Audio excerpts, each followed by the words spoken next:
Okay. Hi, hello. Welcome to Directly to You, the 82nd episode. I'm here with MDB because Parker is RIP. Hello, MDB. Is he RIP or ripped? He's RIP. R.I.P. Goodbye, Parker. And the great waffle incident. I'm deeming it that because he's in Belgium and not here. So that means he's. Okay, because I was going to say, are we leaving it there? Like, did he choke and die? Like, what happened? No, he's just in Belgium. But anyway, we got to do housekeeping stuff because that's how you pay bills and whatnot. You can support the channel by going to youtube.com/fanatics4 and clicking that join button for $4.99. You know what you get for that? You get exclusive emotes, you get loyalty badges, you get gaming time with us from time to time, you get free Switch keys when they're available. It's a great time. Also, you could join the supporters only Discord. And you can do the same thing on twitch.tv/fanatics4 for the same price. You get all the same stuff, except it's for Twitch instead of YouTube for the other badges and all that. You know, like the subscription badge and all that crap. You know, Yeah. It's great. But other than that, how you doing, MDB? Playing any video games? I was playing some video games earlier today, and how I'm doing is sick. Not like the cool kind of sick. Like, I have a cough. Right. Like he's been dying on the stream. Yeah, it's really awful. Like I've been coughing for days and days and days, and it doesn't help that I can't shut up. So it's not like I can just let myself heal. My job is to talk. True. That's a fact. Bob has told me to shut up while we're streaming, and I'm like, I can't. It's my job to talk. He's like, you got a point. Yeah, that's true. You can't argue with that. It's just correct. Yes, I'm playing pretty much only Smash Brothers, and I'm upset because like doing this video, which we'll get into later, it actually made me have to play Smash Brothers less, which is strange. Huh. Because I thought that this was going to take me a real long time to do in terms of like the gameplay parts of it, because I just like hear your horror stories. But then again, you're beating an entire game. I'm just going after one objective. I'm beating a turn-based RPG every week, sometimes multiple. Like on the quick ones, God, there was a time where I was 2.5 Pokemon challenges ahead of schedule. Oh my goodness. Yeah, I'm a machine. I do about 80 hours a week. Yeah. I mean, see, that's the thing. This video, all told, it probably took around there, but most of that was me scripting and like re-scripting and figuring out how I wanted, because this is the first challenge I ever did. I never did anything like this. So like the gameplay part of it, I figured that would be easy because I'm pretty good at this game. So I was confident that I would be able to accomplish the goal that I set out on, but I didn't know whether or not I would be able to like make the video in the way that I wanted it to be, and like if it would be entertaining and like balanced enough and all that great stuff. But that's just besides the point. I'm still trying to practice for this this local tournament that I've been trying to go to for weeks, and I'm apparently cursed because every single week that I try to go to this, something happens. Somebody says, "Oh, I want to go," and then they're not able to go. So the plan is to go tomorrow. So I'm supposed to go tomorrow. Awesome. Even Falcon, who's a supporter of this channel, is coming here. He's coming to this tournament. Wow. To make sure that I go. So that's the plan. We'll see how I do. I'll report back and let you guys know. Hopefully I don't like get effed in the first round. You know what I mean? I hope you win. Same here. Because then you can brag about it on the podcast next week. Yeah, then I can just like forever talk about how I won the first Smash Brothers tournament I ever went to in my life. Yeah, you can brag about it with Bob. You can always forever say that you're better than him because you won this tournament. Oh, I can say that anyway. Bob, there you go. Bob has already resigned to that truth. Okay, well, as long as he accepts it. You know, acceptance is the first part of the road to recovery. Exactly. So I know we talked a little bit about you playing Civ 6 today? Yeah, I was playing some Civ 6 today. That was fun. I That's love a Switch game. You could talk a little bit about that. I mean, I didn't play it on Switch. I know you didn't, but you still played I played it with good controls on PC. How dare you? Yeah, I've been playing Civ games like my whole life. I used to play Civ 5 a lot on the second highest difficulty, and I'm almost that good at Civ 6, although with Civ 5, it's mostly because the game's difficulty didn't scale very well. And I was a big Civ 4 player, although it's probably the one I'm worst at, even though it's my debatably favorite one. I also really, really like 6. I don't really have a ton to say about Civilization 6 though, just because you know, the grandfather of 4X strategy games. Everybody who is interested in 4X strategy games has probably played Civ games just because it is the core of the entire genre. Fantastic games. I used to play them a lot more when I had more free time. Well, there it is. And you don't have free time because your channel's doing real good. I mean, So I've never had. Well, that's also true I've because always you worked like upload crazy. every day. Yeah, so I've been doing a video a day minimum, usually 2 videos a day, for over 8 years now. Just like during that time, I started YouTube when I was 17, but I started a video a day a couple years in. So I've been doing YouTube for 10 years, just slightly over 10 years, but a video a day for about 8 years. Nothing has ever really stopped me. I've had computer deaths. I think I lost like a month due to that, and I just uploaded extra to catch up.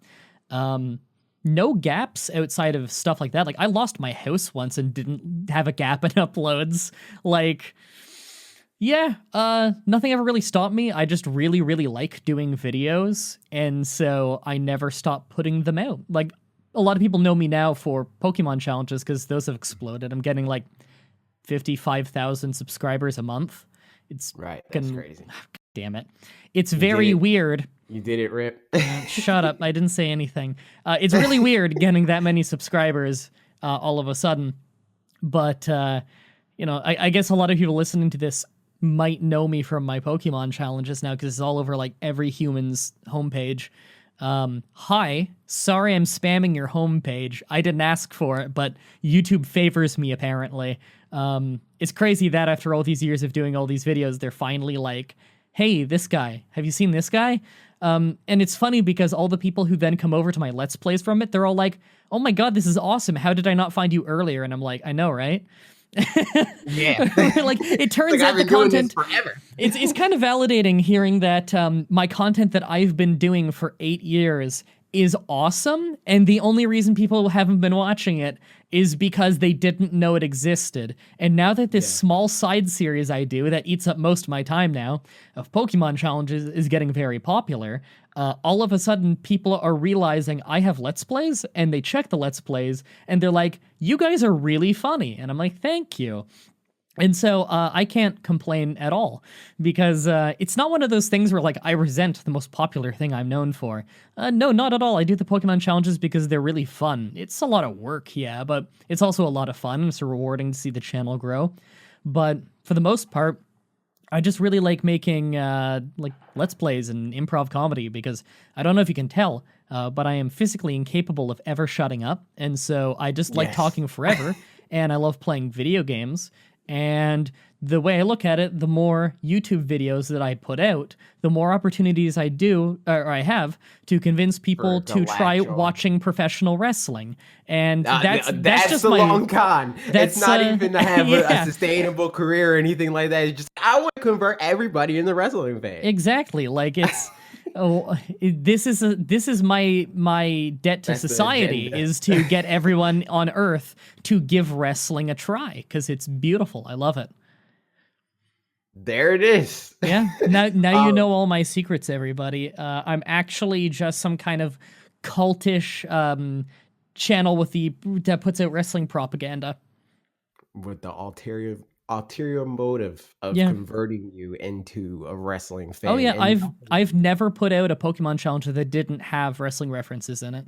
It's just some of them are slyer than others. You know what? I don't think I've ever had a conversation with you. Well, maybe in DMs, but I don't think I've ever had a conversation with you outside of that didn't have you bring up wrestling at some point. Well, every conversation we've ever had, other than a few DMs, I've put in wrestling references that went over your head. But that's just how I talk. That's very possible. Exactly. You know? That's how I just talk to everybody, though. Like, I was having a conversation with someone about this earlier today, but that is just, it's a part of my vernacular at this point. And so sometimes they're just slipped in little references that are sneaky enough that if you're not a wrestling fan, it seems completely normal. And if you are a wrestling fan, you get it and you get a little laugh out of it. I'm looking for them now. Yeah, if you ever become a wrestling fan one day, you'll suddenly start going back on old conversations we've had, and you're like, oh my god, that.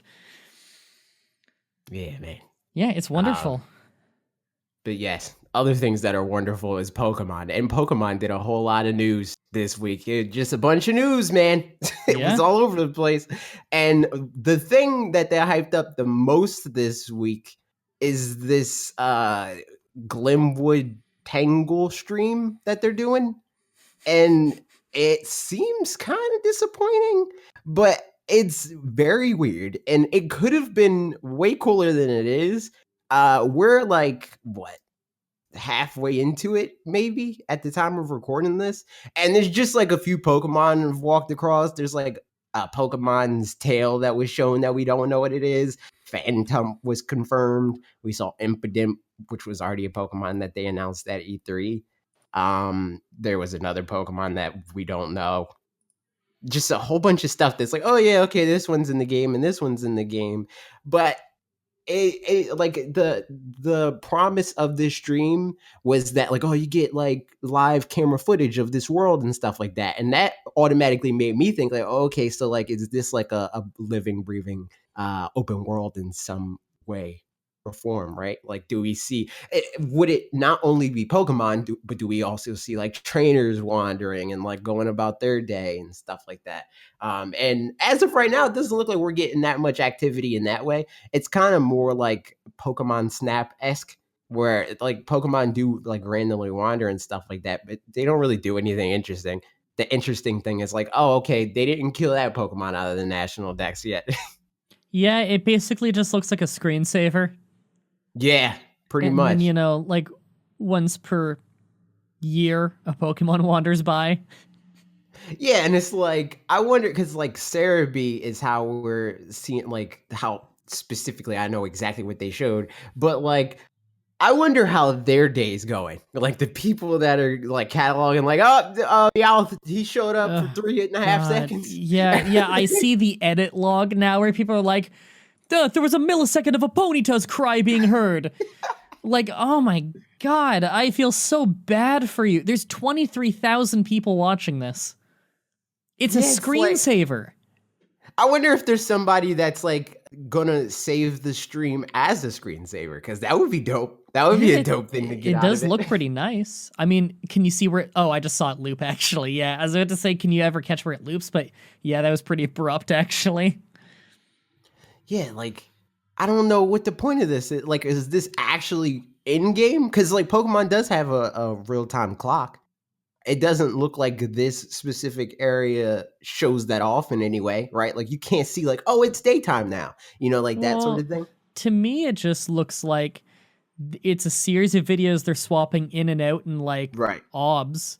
And it's literally just, you know, a looped screensaver, and then they're like, oh, is it this o'clock? Okay, switch to video 2 where a Ponyta walks by, and then back to screensaver, and we'll check up on it again in 6 hours. Like, that's what it feels like it is from a production side. Mm-hmm. I don't know if we're supposed to think this is in-game. It doesn't seem like it to me. I think they just said that it was Galar, like it's the Galar region. Like, you know, like they do that whole like researchers thing, you know, like that's the marketing campaign. Like, okay, researchers, you got to help us, blah, blah, blah. Like that was the messaging, where it's like, we have a live camera feed into the Galar region in this area or whatever, which also is kind of misleading. Cause like, it sounds like you would get more of a look into like what the Glimwood Tangle forest is, you know, like that, like there would be some type of other perspectives of like, and this is this area of that. Let's check in on that side, you know, but it's literally just one spot in this forest. Yeah, like, you know what, if they could have gone really creative with, you know how YouTube supports that thing where you can click and drag on the screen and it looks the camera in different directions? It'd be pretty cool if they did something with that. Yes. But they didn't. Or even if they just did the thing like the multicam thing where you can like connect multiple channels or whatever and check that way. If it was like a series of cameras in the forest and you can jump between them like it's Night Trap. Yes. Can we just get a sequel to Night Trap that's Pokemon? That's it's called Five Nights at Freddy's. You gotta like take out all of the invading Team Rocket members to protect the Pikachu. It's like Butch. Or no, I should have did the bit in the anime where they call him everything but his name. Who? Butch. It's like Jesse and James, right? Yeah.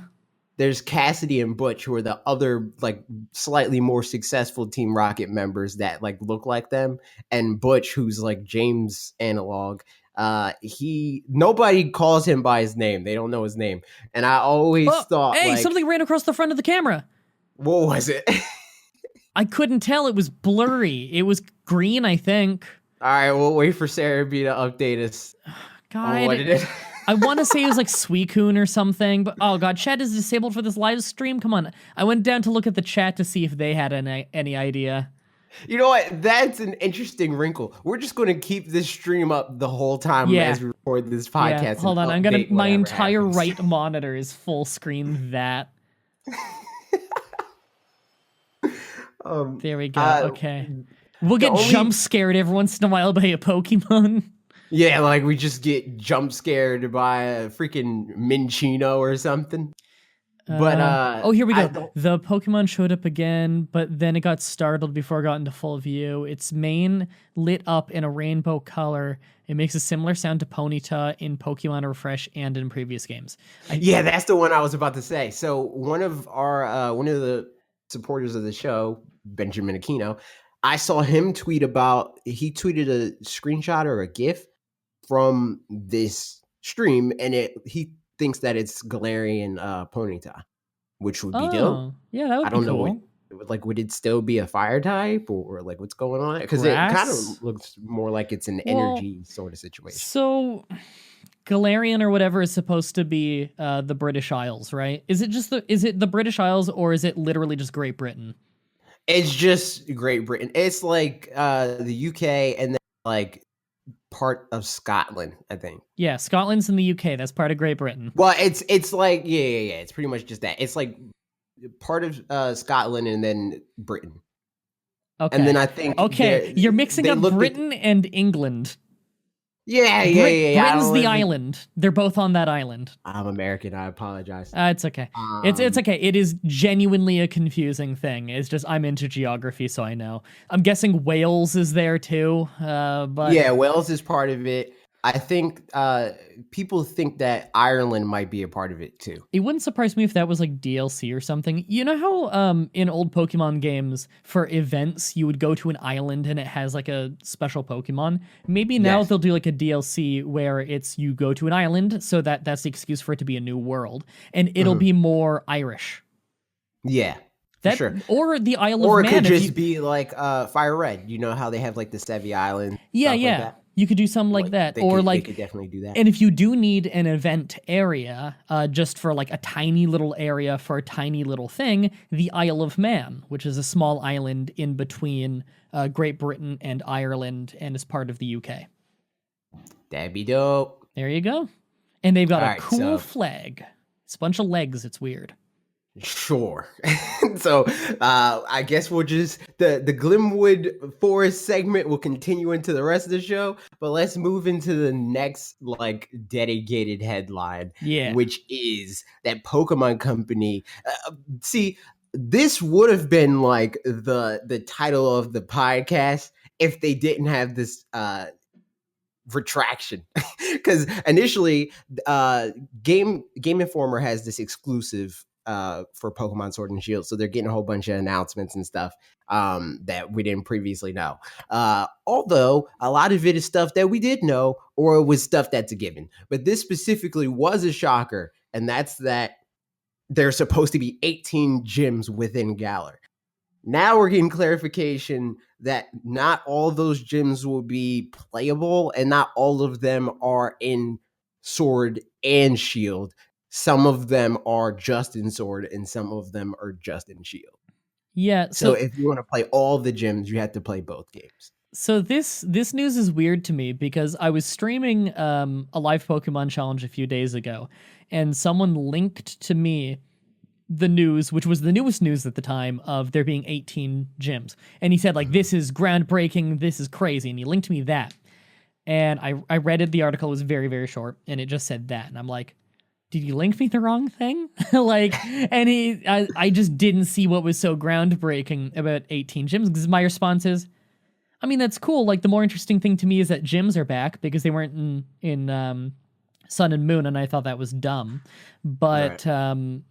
the thing that was more interesting to me about that was just that there are gyms, because like 18 gyms, okay. Gen 2 had 16. Yeah. But that was between multiple regions. I think what would excite me if there were 18 gyms is it gets that much closer to like how the anime and like manga, like how they operate, because the assumption is that there's like hundreds of gyms in Yeah. this world, and you're not required to go to all of them. You're not even expected to go to all of them in any way, Mm-hmm. unless you're Gary Oak and you want to show off. But it's cool to be like, yeah, MDB, how many badges do you have? Oh, I have 5 badges. Oh, that freaking psychic gym sucked. And I'm like, what? I have 6 badges and I didn't even know this was a psychic gym. Like Yeah. that type of crap. It's just like Although if nuts it's to me. like the show, then we all know that the psychic gym is the easiest, because if you make the gym leader smile, you get a badge. Yeah. Mm-hmm. That Or was the dumbest. Even as a the kid, I thought first that was two. stupid. Ash got so many badges just for Ash is garbage. You know, He's there's a trash. Gen 1 glitch in the Japanese version of Red and Green, as it was originally in Japan, where if you lose to Sabrina, the psychic gym leader, she just gives you the badge anyway. I did not So know that glitch is actually accurate to the anime. You lose and get the badge. That's I mean, that is hilarious. accurate, because if you lose, I'm pretty sure she'd smile. Yeah, Gen 1 was Probably really think about that. buggy. Like It was. it was even buggier before they had the English versions, which got Yeah. rid of that bug. And even those still didn't fix everything. Like Oh psychic types were god, useless. no. I mean, ghost types, not psychic types. Yeah, ghost types were Types useless. Psychic types were there was only 5 moves in the game. 4 or 5 moves in the game that were super effective against psychics, and they all sucked. So you'd never use them either than like Jolteon had pin missiles as like the only thing that could fight psychics reliably. Yeah. Other than that, it's just like brute force. It's just like you take out Oh, like it was awful. Snorlax or something and tank them. Yeah. It's just like I get into so many conversations about Gen 1, because like Gen 1 is like everybody's favorite gen in terms of like the like the Pokemon that came with it in the region itself and stuff, even though people are starting to hate the region because we get it so much. We do get it a lot, yeah.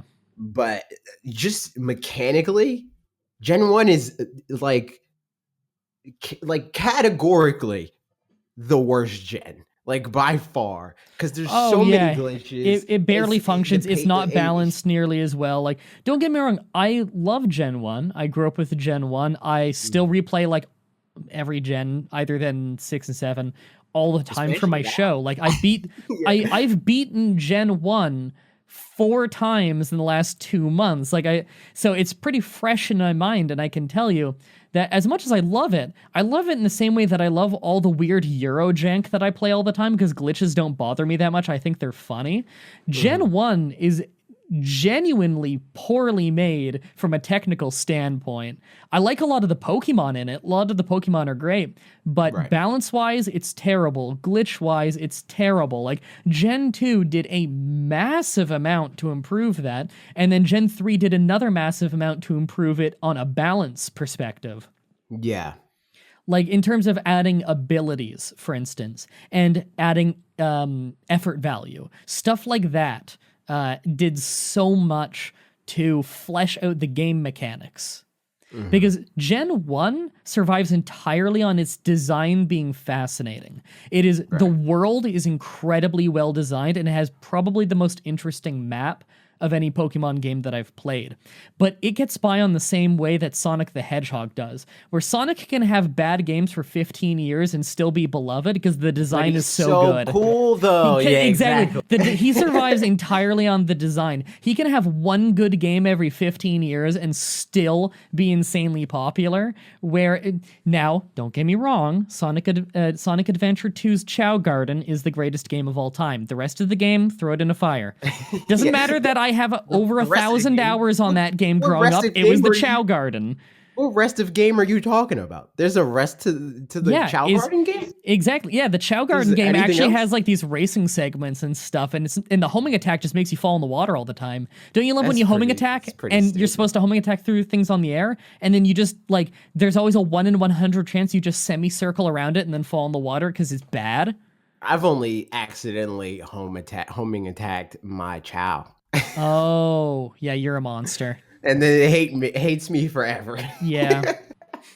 But yeah, like back to the topic of the gyms anyway. Like they did mention the like major and minor league gyms and stuff like that. And I don't know, like now it sounds like the minor league gyms are just a story thing. So Maybe. like, did we not get to interact with these in any way? Like I like the phrasing also could mean that we do get to go to these gyms, but they just don't have any real impact, which I would be fine with. Like if it was just Yeah. a place to be like, oh yeah, I'd be like in the anime, there ironically, there's that dude with the sand shrew, AJ, his gym.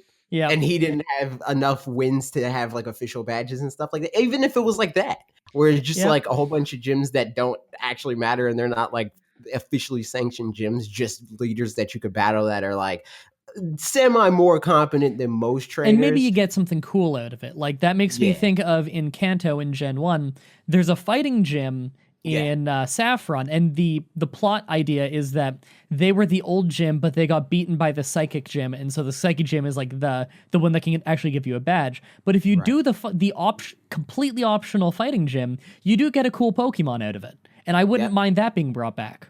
Yeah, that would be pretty dope, especially if they had, because the number that's floating around now is that there's over 1,000 Pokemon. That is when they were talking unbelievably large. It's nuts. So that would mean now we're getting well over 100. I don't know how many of them are like Galarian forms and stuff like that. But if we're getting a lot of new ones that are like completely like unique Pokemon, that would be a good way to divvy some of them out and just say, okay, well, you beat this minor gym and here's your prize for doing it. Yeah. Even if they are like Galarian form, like there was like a part potential spoilers, so skip ahead like 2 minutes.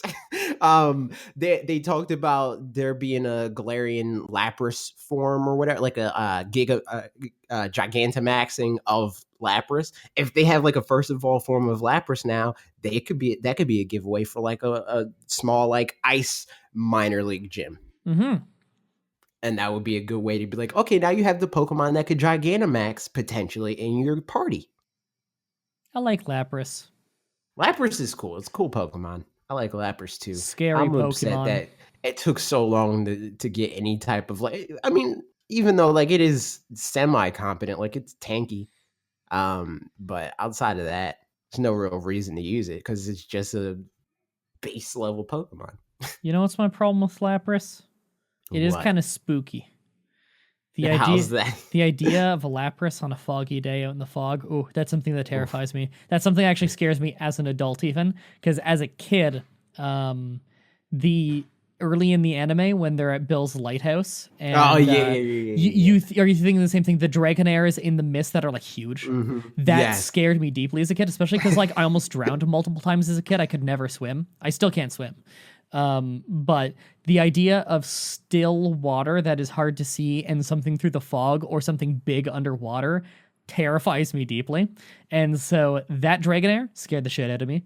It scared the poop out of me. That a Lapras, I could see that doing the same thing because Lapras looks like Dory from Super Mario 64. Yes. I still get chills going down into that cavern. I like the whole stage, actually.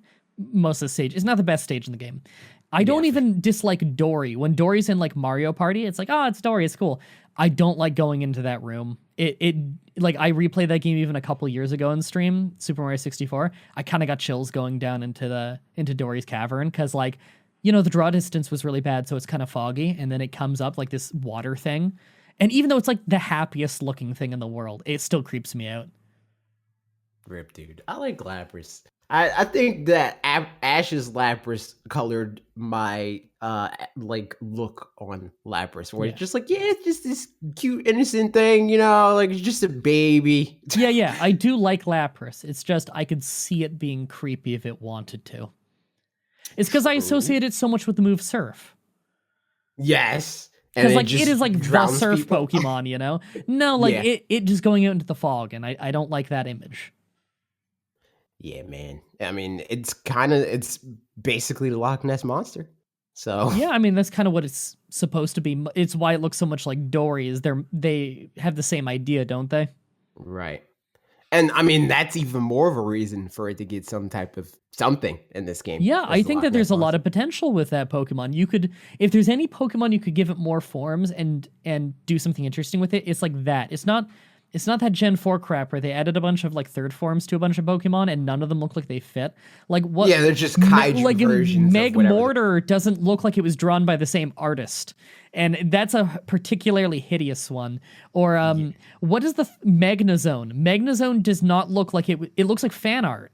It looks like Yes. bad fan art. I hate All of that. the like Rhyperior. Rhyperior doesn't look related to Rhydon at all. Rhyperior might be the worst example of that in terms of, to me at least, maybe to some people who grew up with like 4th gen or 5th gen being their first one, so they've always seen that as a triple evolution line. Maybe to them, like, it looks a little bit more appropriate. But to me, no matter how many times I see Rhyperior and Magmortar, it genuinely looks like bad fan art. Like, I'm looking at Goku with green hair here. Like, this is terrible. I think the only one out of those new Pokemon that not even that I necessarily like, but I'm okay with, is Electivire. And I think that also is because the first time I ever saw it was in the anime, and Gary had one, and I was like, yeah, that's pretty dope. No, I But actually after that, I genuinely was like that one. I just think that's a well-designed Pokemon. I'm not. Yeah, I think I'm not against the Electivire is idea of probably the giving best new one. forms to old Pokemon. I want to point that out. I think a lot of the baby forms, in fact, they usually do a good job on. Other than like Igglybuff, that's stupid. That doesn't need to be there. Yeah. That one is completely unnecessary. And Cleffa is a bit too close to Clefairy, but I'm okay with the idea. All three of Magmortar them- is crap. Rhyperior is crap, but Electivire, was that what it's called? Yeah, Electivire. Electivire is a well-designed Pokemon. I have no issue with that. It looks great. Yeah, he's pretty cool. Speaking of pretty cool, they're adding more stuff to the Pokemon game in terms of like staple features. And the first thing that people are going to be mixed on because they're already upset about how inclusive, I'm going to say, it has become. And that's the experience share. They're killing it, but also making it stronger. Yeah, so correct me if I'm wrong, but in 7, this was already a thing, but where like it gave experience to the whole team, but it was still reduced amount for the person who wasn't fighting. Yes, and also it was still an item. So it wasn't something that you could have turn it off. Yeah, exactly. You can go in and turn it off. It sounds like now you can't do that. I hope that is not the case because I don't know why you'd ever take options away from the player. Yeah. That's frustrating. They went and we'll get to that in a little bit. But yeah. Me personally, I don't like in terms of like everybody's thing with like experience share of like, oh, it takes the challenge away. And it's like, I don't know if I would call grinding for experience a challenge. I don't know if I would call it that. Yeah. But that's the thing is a lot of players enjoy grinding. There's something cathartic and relaxing to it. And so I'm not okay with getting rid of the option. Yeah, I agree. I just mean that specific attitude about it being specifically a challenge thing where it's like Pokemon's already easy. And it's like, yes, because it's a game. Every game like this is easy in theory. It's not the same type of difficult that like beating the final boss in Dark Souls is difficult, right? Like this is the whole reason I can do challenges in it, because it is supposed to be accessible to a new person who's new to video games. Right. But by if you build a balanced team of balanced types, then not only can you reasonably easily beat most of the game, but if you're ever stuck, you do always have the option of leveling up a bit more. And like that's the reason why the Elite Four and the Pokemon Champion in these games are not even close to the level cap. If you really want to, you could overlevel a lopsided, terrible team and beat the game whatever way you want to. Exactly. Because of that, though, there's also a lot of headroom and foot room for doing wacky challenges. Because when you make something that you're supposed to be able to beat with a really terrible team that you've just overleveled, that headroom can also be used to potentially with really good tactics beat the game in a way that was never intended with something horrifically weak. Like when I beat Yes. all of Pokemon Crystal, including Red, who's the highest level trainer in, I believe, any Pokemon game, with one Sunkern, which is the lowest base stats Pokemon in the franchise at this point. And also, Grass is resisted by 6 of the 8 gym leaders' teams in that game, and 2 of the Elite Four members, or was it 3? I don't remember. Also, And Grass I has a whole lot won. of weaknesses. Yeah, Grass has. Oh, and there's tons of mandatory fights with things that double resist you, like Bellsprout Tower, and your rival opens with a Golbat or Crobat most of the time, which double resists you and has Confuse Ray and is super effective against you. It was horrible, and I beat the entire game just through good enough tactics and good enough luck. You can do Yeah. that, and it's because they've given you so much headroom. See, and that's the thing that I did think about when playing the story is like, well, I guess on the challenges that you're use one Pokemon, it doesn't really matter. But how would that affect your challenges? Where Yeah, it's like if you can't turn off experience share, people are just gonna be like, oh, well, you had experience share, so like having a team is like, like whatever. That could, in theory, if you could still turn it off, be just another thing that you can add to the rules where it's like, and this is turned off, you can't use it, like that whole thing. yeah. Well, it also brings into it brings in an interesting debate of how many playstyles should you cater to. Like I do these challenge runs, and I'm also a casual speed runner. I speed run Silent Hill 2. And I want to learn a few other runs, but I'm a huge fan of speed runs and speed runners, and I do a little bit casually. But there's a lot of contention over how speedrun friendly games should be now that speedrunning is kind of popular. And my answer to that is the same as it is for Pokemon or for challenge videos in general, which is we are intentionally doing a weird way of playing the game. I think that the game developers should not cater to us to a degree that they are compromising the game for the average player. If the change that they want to make is, say, something that is completely unintrusive to the regular player, like having a really accurate in-game clock so that speedrunners can use that clock accurately, that's fantastic. But you shouldn't be taking into consideration that I might play your game in some ridiculously stupid way for a YouTube video and thus change the game's balance based on that when 99.99% of people who play your game are not doing that. If you're doing it for the detriment of them, it's not worth doing. Yeah, for sure. And it kind of, in a way, would hurt that part of YouTube, because it Definitely. would be less impressive. And Exactly. it then makes it more accessible and therefore would make less people want to watch it, where it's like there was a time in YouTube where game capture software or hardware was pretty hard to get. So just rips of certain games would get thousands of views. Mm-hmm. Now, if you're just Joe Schmo and you're like level 1 Oreo, watch that, like, so like that's a thing that would take away a category for a lot of people. And see, like a great example is that Game Freak obviously never they were never considering that a player would never use a Poke Center. The Poke Centers are there for a reason, and it's not just for casual players to have a place to heal. It's for every player to have a place to heal for free. It's just simply a part of the game mechanics and part of the balance that they're going for. And they built the game around that, knowing that there are going to be Poke Centers every certain amount of area that you travel. And part of the difficulty is, can you make it through this whole area without until you get to the next Poke Center? And, you might stock up on items, you might find some items on your way, or you might walk back and forth and take a few attempts at the route, whittling down the trainers and everything.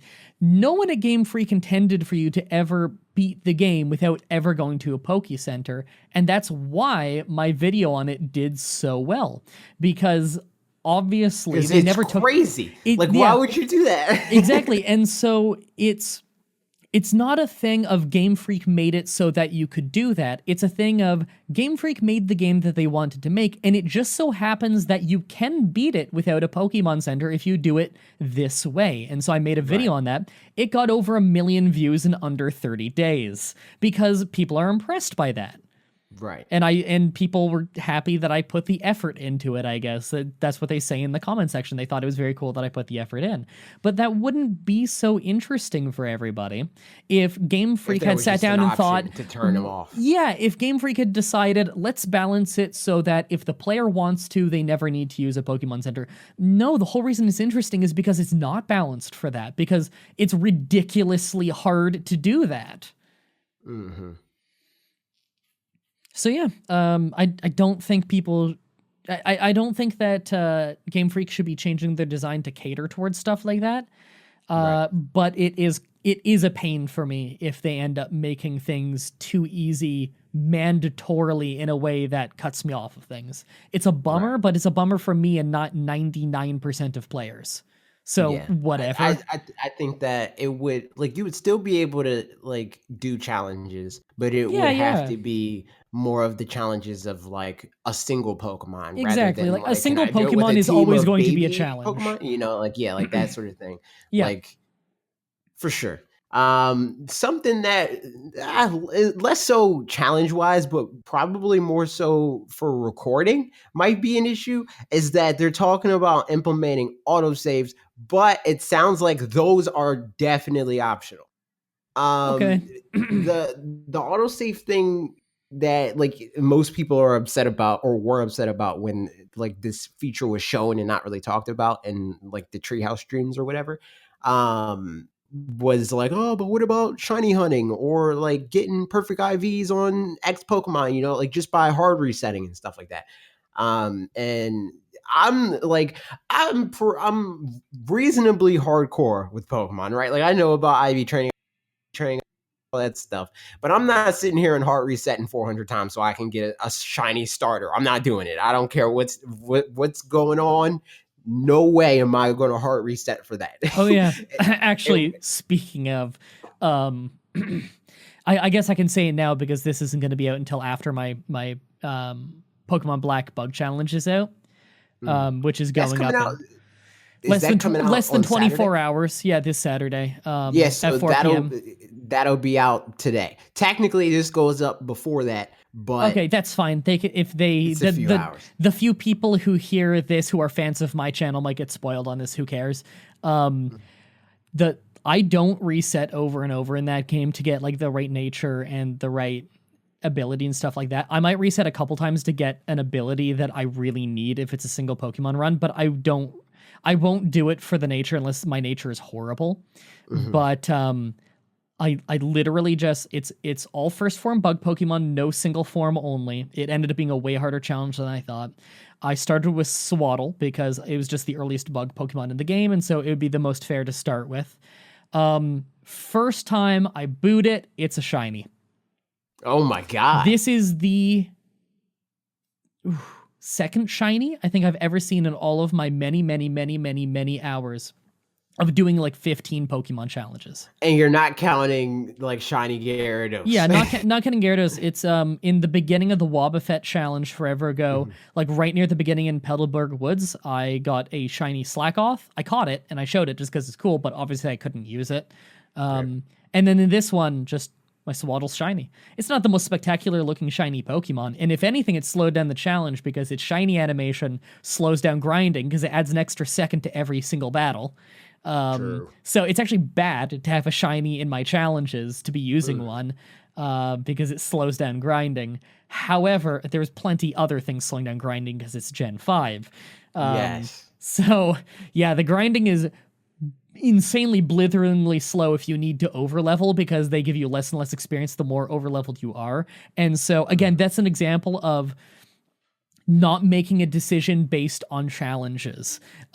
They did not make the decision to do that with the intention of, oh, but what if some guy is going to do this with one Bidoof and so he needs to overlevel? No, they didn't take that into account, and that's fine. They just care about the casual player, and I think that's perfectly okay. Yeah, and that's what this is, where it's like the casual player's not thinking, "Oh man, this doesn't have a perfect attack IV. I better set." You know, like they're Yeah. not thinking like The that. average player doesn't know what They're an thinking IV is. exactly. They're Bob, where they just turned their game off and forgot to save. And they're like, "Shoot, I forgot to save. That sucks." Exactly, right? Like, and so I'm surprised they didn't have autosave earlier. Yeah, and I'm sure that a lot of people gave them crap for that, and that's probably why they incorporated it. Like, how did But they it, not make autosave in like third gen? That's what blows my mind. Is it was standard by then.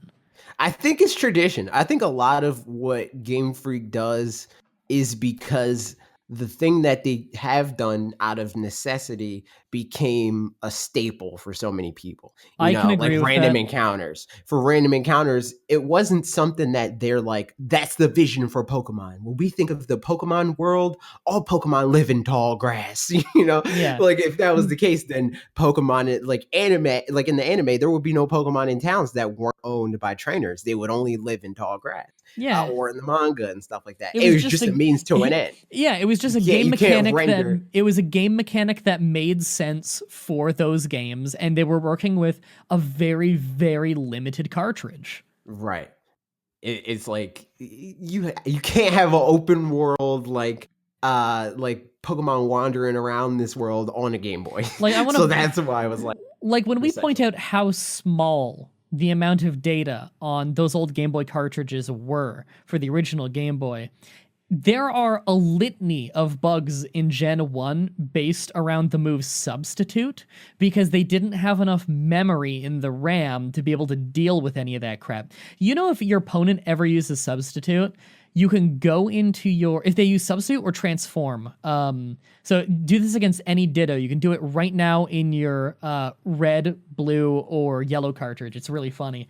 If a Ditto Can you do it uses on like the 3DS, like the 3DS ROM? Oh, I don't know. I've never tried on that. But if a Ditto uses Transform, go into your party status and like go into your party, look at the status of any Pokemon. So it shows a little picture of them in the top right and your stats and stuff. And then go back to the battle, and your opponent's sprite is now the sprite of whatever Pokemon you were looking at. But like from right to left, the vertical stripes of the Pokemon have been inverted in the horizontal placement of them. So it's a bunch of strips of a Pokemon put in the wrong order. It's really funny looking. And Substitute That's just wow. doesn't work. Like it's glitched in some ways. Like recoil damage can't occur if Substitute is anywhere on the field. Like Wrap can't continue if there's any Substitute going on. Like Substitute is so hard on the RAM that tons of moves secondary effects just do not fire. Yeah, and the thing that's wild is like that entire game is probably smaller than the save for Pokemon Sword and Shield. Oh yeah, like it's unbelievable how small the file for that game is. It's like a couple megabytes. Yeah. And so yeah, So like obviously they had to make tons of decisions based entirely around the limitations. The Sevi Islands were supposed to be in Gen 1. That was a Gen 1 idea that they couldn't yeah, implement. yep. I mean, it's rough because like they kind of went back on that. Like the multiple regions thing has always been something that, cause I mean, a lot of it is like the Pokemon anime and also like Gen 2 being as big Yeah. as it was. Gen 2 blew minds. It blew my mind. Yes, Like no one knew sure. growing up that when you beat the game, they thought the game is over. Then all of a sudden it's no, you can go to Kanto. What? No, you can go to all of Kanto. More gyms. There's like, and the gyms are easy because they're not a higher Yeah. level than the Elite Four. Yeah, but Right. there's all of Kanto. The only thing they had to cheap out on was Viridian Forest is tiny. That's it. That's the only thing they couldn't fit. Yeah, and it even goes further than that because like there's story progression. It's like what Koga's not here, his daughter. Are you what? Yeah, like, Like there's cool stuff. There's legitimately really cool stuff. Yeah, Pokemon's cool, man. Yeah. So yeah, the next thing is another change that they're implementing for battling, which is another thing that people are like, oh, but like the game's like, why do that? They're making breeding, and they're not really going into exactly how they're doing this, but to build up a traditional, I mean not a traditional, like a competent competitive team they're going to have systems in place to be able to do that with the team that you start with. Which again, I mean, this is another wrinkle that it's definitely something that's optional. That's something else that you can say, like, I'm not doing this, or you could use it to, like, if you're doing it just with like an unknown or something, it's like, look, man, I freaking at least max out his IVs, like that sort of thing.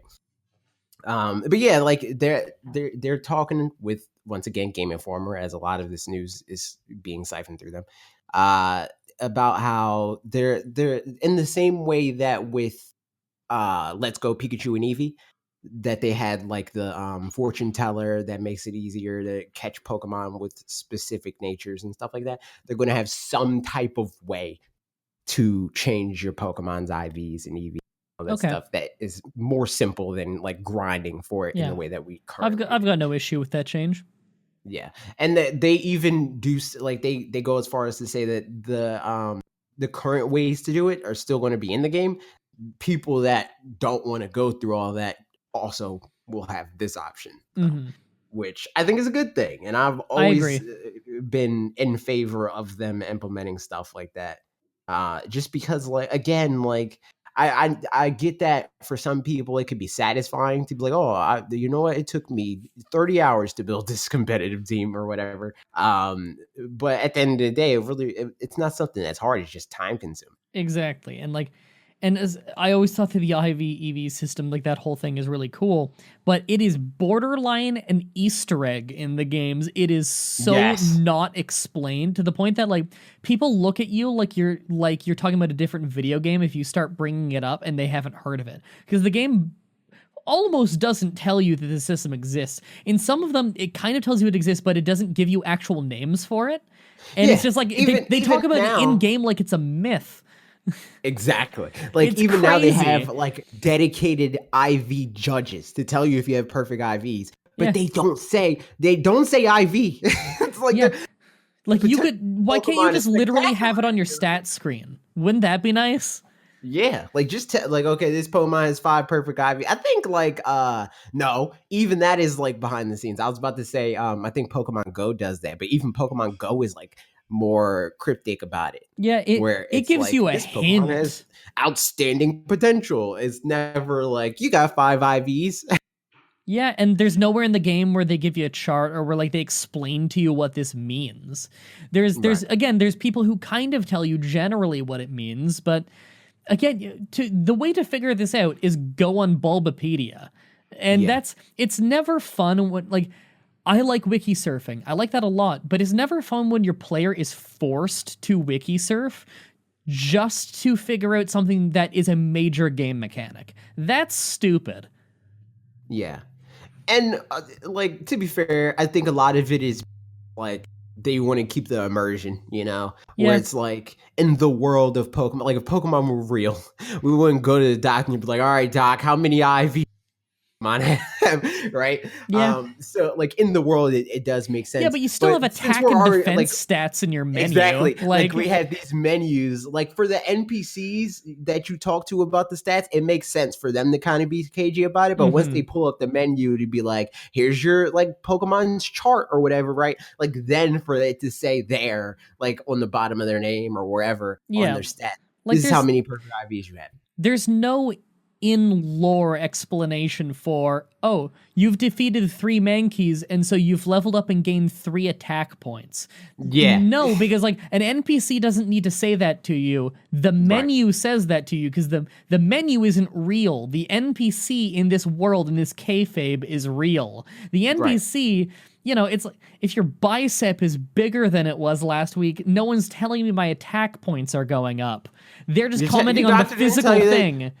Your doctor never told you that your attack IVs were high? No, I don't have one. Sorry about it. Oh, the doctors don't say, oh, okay, all right. No, your doctor's crazy, though. I think you got to be careful. I don't think that's a real doctor. AJ, your attack stat is going up. Yeah, it's like okay, so you're telling me my doctor lied to me when he said I have an attack? Is that what you're telling me? You cut out for a second. So you're telling me my doctor lied when he told me I have and then an ominous cutout, All an right, empty. we're just gonna leave that as a secret that only I will know. There we go. Okay, so this other thing that's making the rounds that I think is kind of misleading is that the team for Pokemon Sword and Shield has over 1,000 people. Now, when most people hear that, they think that the dev team for this video game has over 1,000 people. I don't But think that would function. in reality, the vast majority of this, I'd say like 85% at least is working on like marketing and the anime and the card game and all that Yeah. stuff. They're including this, Localization in other languages. right, exactly. Like, so for people like, oh man, like it's crazy because like they're both sides of the national dex argument are using this as justification for their stance. Mhm. And it doesn't really do anything for either, you know. Because like the national dex argument is like, oh, there's 1,000 whole people and they can't get every Pokemon in there. It's like, okay, but like your argument doesn't make sense because like even if they were all part of the dev team, they're not all part of the animation part of the dev team. You Yeah. know, like the software engineers not animating. So it just like falls apart on that end, and then on the end of like see, like they are putting a lot of effort into this game. It's like, yeah, but like I'm pretty sure that the teams have always been around that size when you Yeah. count everything. Yeah, like Pokemon's a big deal, guys. A major deal, and it's a much bigger deal in everything else but video games than people think it is. Like so many Pokemon fans, at least that we interact with, because of the sphere that we're on, they automatically think that the video game is like the center of the universe, but really it's merchandising. Like Yeah. that is what matters most about Pokemon. Like the merchandising and the anime that is the reason why my niece knows what Pokemon is, not because of the video games. Yeah, and like and Pokemon itself is such a gargantuan thing that it does require a ton of staff to manage. Like we're talking about a huge brand here. I mean, Dan was telling me that in terms of like success, it's the most successful media brand ever. Yeah, it's unbelievable. Like, Dan was telling me the other day that he went to a wedding recently and a guy at the wedding was talking about my challenge videos. Oh, that's wild. I am a total nobody in terms of like the internet as a whole, and just because some of my Pokemon challenges have gotten a grand total of like a few million views, that is like Pokemon is so big that just random people across the world are now suddenly talking about my Pokemon videos. And that is entirely because Pokemon is so universal and so huge. Yeah. Like it's how like, wild it's like, he's not in the same country as me. It's the new millennium Disney. Yeah. That's what it is. It just like in the same way that everybody on planet Earth knew who Mickey Mouse was when that was like thing, everyone on planet Earth has seen Pikachu. Yeah, like I'm looking at Pikachu right now. It's the logo for the YouTube channel that this stupid stream is on. Nothing's popped up since the last thing that jump scared us, by the way. Rip, dude. Yeah, I'm still looking at it. They Updated and said it rushed up close to the camera, showing in blurry view that it is a horse. That's our update. It's a horse. I honestly, I thought it was more of a dog, but I'll take their word for it. I was kind of like half looking. Man, horses are dogs. Another horse. How many horses do we have? Do zebras count as horses? Yeah, it's equestrian. All right, so that puts us at like what, 3? Do we have any donkey Pokemon? We must. 4. Yeah, are donkeys horses? Yeah, there's Mah Dry. I'm saying equestrian in general. Okay, so yeah, we have Mah Dry. What's the second of all for this stupid thing? Whatever Mah Dry. I know almost no Gen 6 and 7 Pokemon. I never played Gen 7. I didn't play Gen 6. All I've played of Gen 7 has been on stream, and I'm like, I just got to the second island. I'm looking up Mah Dry's second evolved form. Yeah, I think I've been told about that Pokemon. He's a donkey. He's a small donkey. Is he a donkey or a mule? People mix this up a lot. I mean, I don't know. Maybe a mule. A Because his mule name's is Mudbreak. a half breed between a Oh no, horse and a donkey. it's donkey Pokemon. Okay, because Maybe mules are bigger, but they can't okay. breed. That's his name, Mudsdale. Mudsdale. His Pokemon title is Draft Horse Pokemon. So maybe he's a mule. Okay, so a mule is a half breed between Yeah. a donkey and a horse, and mules are sterile; they can't breed. Mm-hmm. Right. Just a little bit of a little bit of biology for everybody. Yes. So that puts us at 3 evolutionary lines of horse Pokemon. That's very little. I mean, Gen 1 had 6 different duck Pokemon. Oh yeah, that's wild. Although two of them were in one one evolution line. Although Psyduck and Golduck are very, very different designs. It's honestly a little bit strange that they're... Oh, a bush just shook. Did you see that? Oh my goodness! No, I'm on Bulbapedia. I need to go. Yeah, the one on the left there by the left mushrooms, that bush shook. Oh my god! I think What's we're going to come out of it? Nothing. Okay, the bush shook, and then I think we're back on the loop just from the way the little fuzzies are floating around. Rip, dude. Oh god, shoot me! Like, sorry, it's just this is the crap that derails our conversation. It's like, oh, a bush shook. Is anything coming out? No. See, one of the part of this stream, or like on this podcast, the third of all form of Sobble's going to come out, and nobody's going to notice. So we're doing the Lord's work, as far as I'm concerned. You think we're gonna get a Pokemon this gen that has 4 forms? Like in a row, like from first to last by evolution, 4. Has that ever happened? I don't think it has. No. Usually they're like, it's like a branching path sort of thing. Or like a Polytoad. Yeah. Or like Eevee has like 100. True. Which we're going to get to that in the Q&A section much later. Oh god, is there another? What? Is there another new form for Eevee? Oh no! Have they just done every type yet? Just do every type already. Like, no, they have not. I think we're at like 7. I think 7? Honestly, just do every type. Like, you know that no one's gonna be happy until every type is done. Just figure it out. Give me a poison one already. Okay, so we're moving to the non. It's basically a Mario segment. Hold on, you cut out again at a great time. We're moving on to the basically Pokemon. A Mario. Yes, the non-Pokemon segment of the podcast. Sweet. It's Mario news, and this one Bob's going to be happy about. Somewhere there's a Bob screaming inaudibly about Mario. I can tell you where that somewhere is. It's probably New York. I mean, maybe not. He's been getting around. Isn't he at New York Comic Con?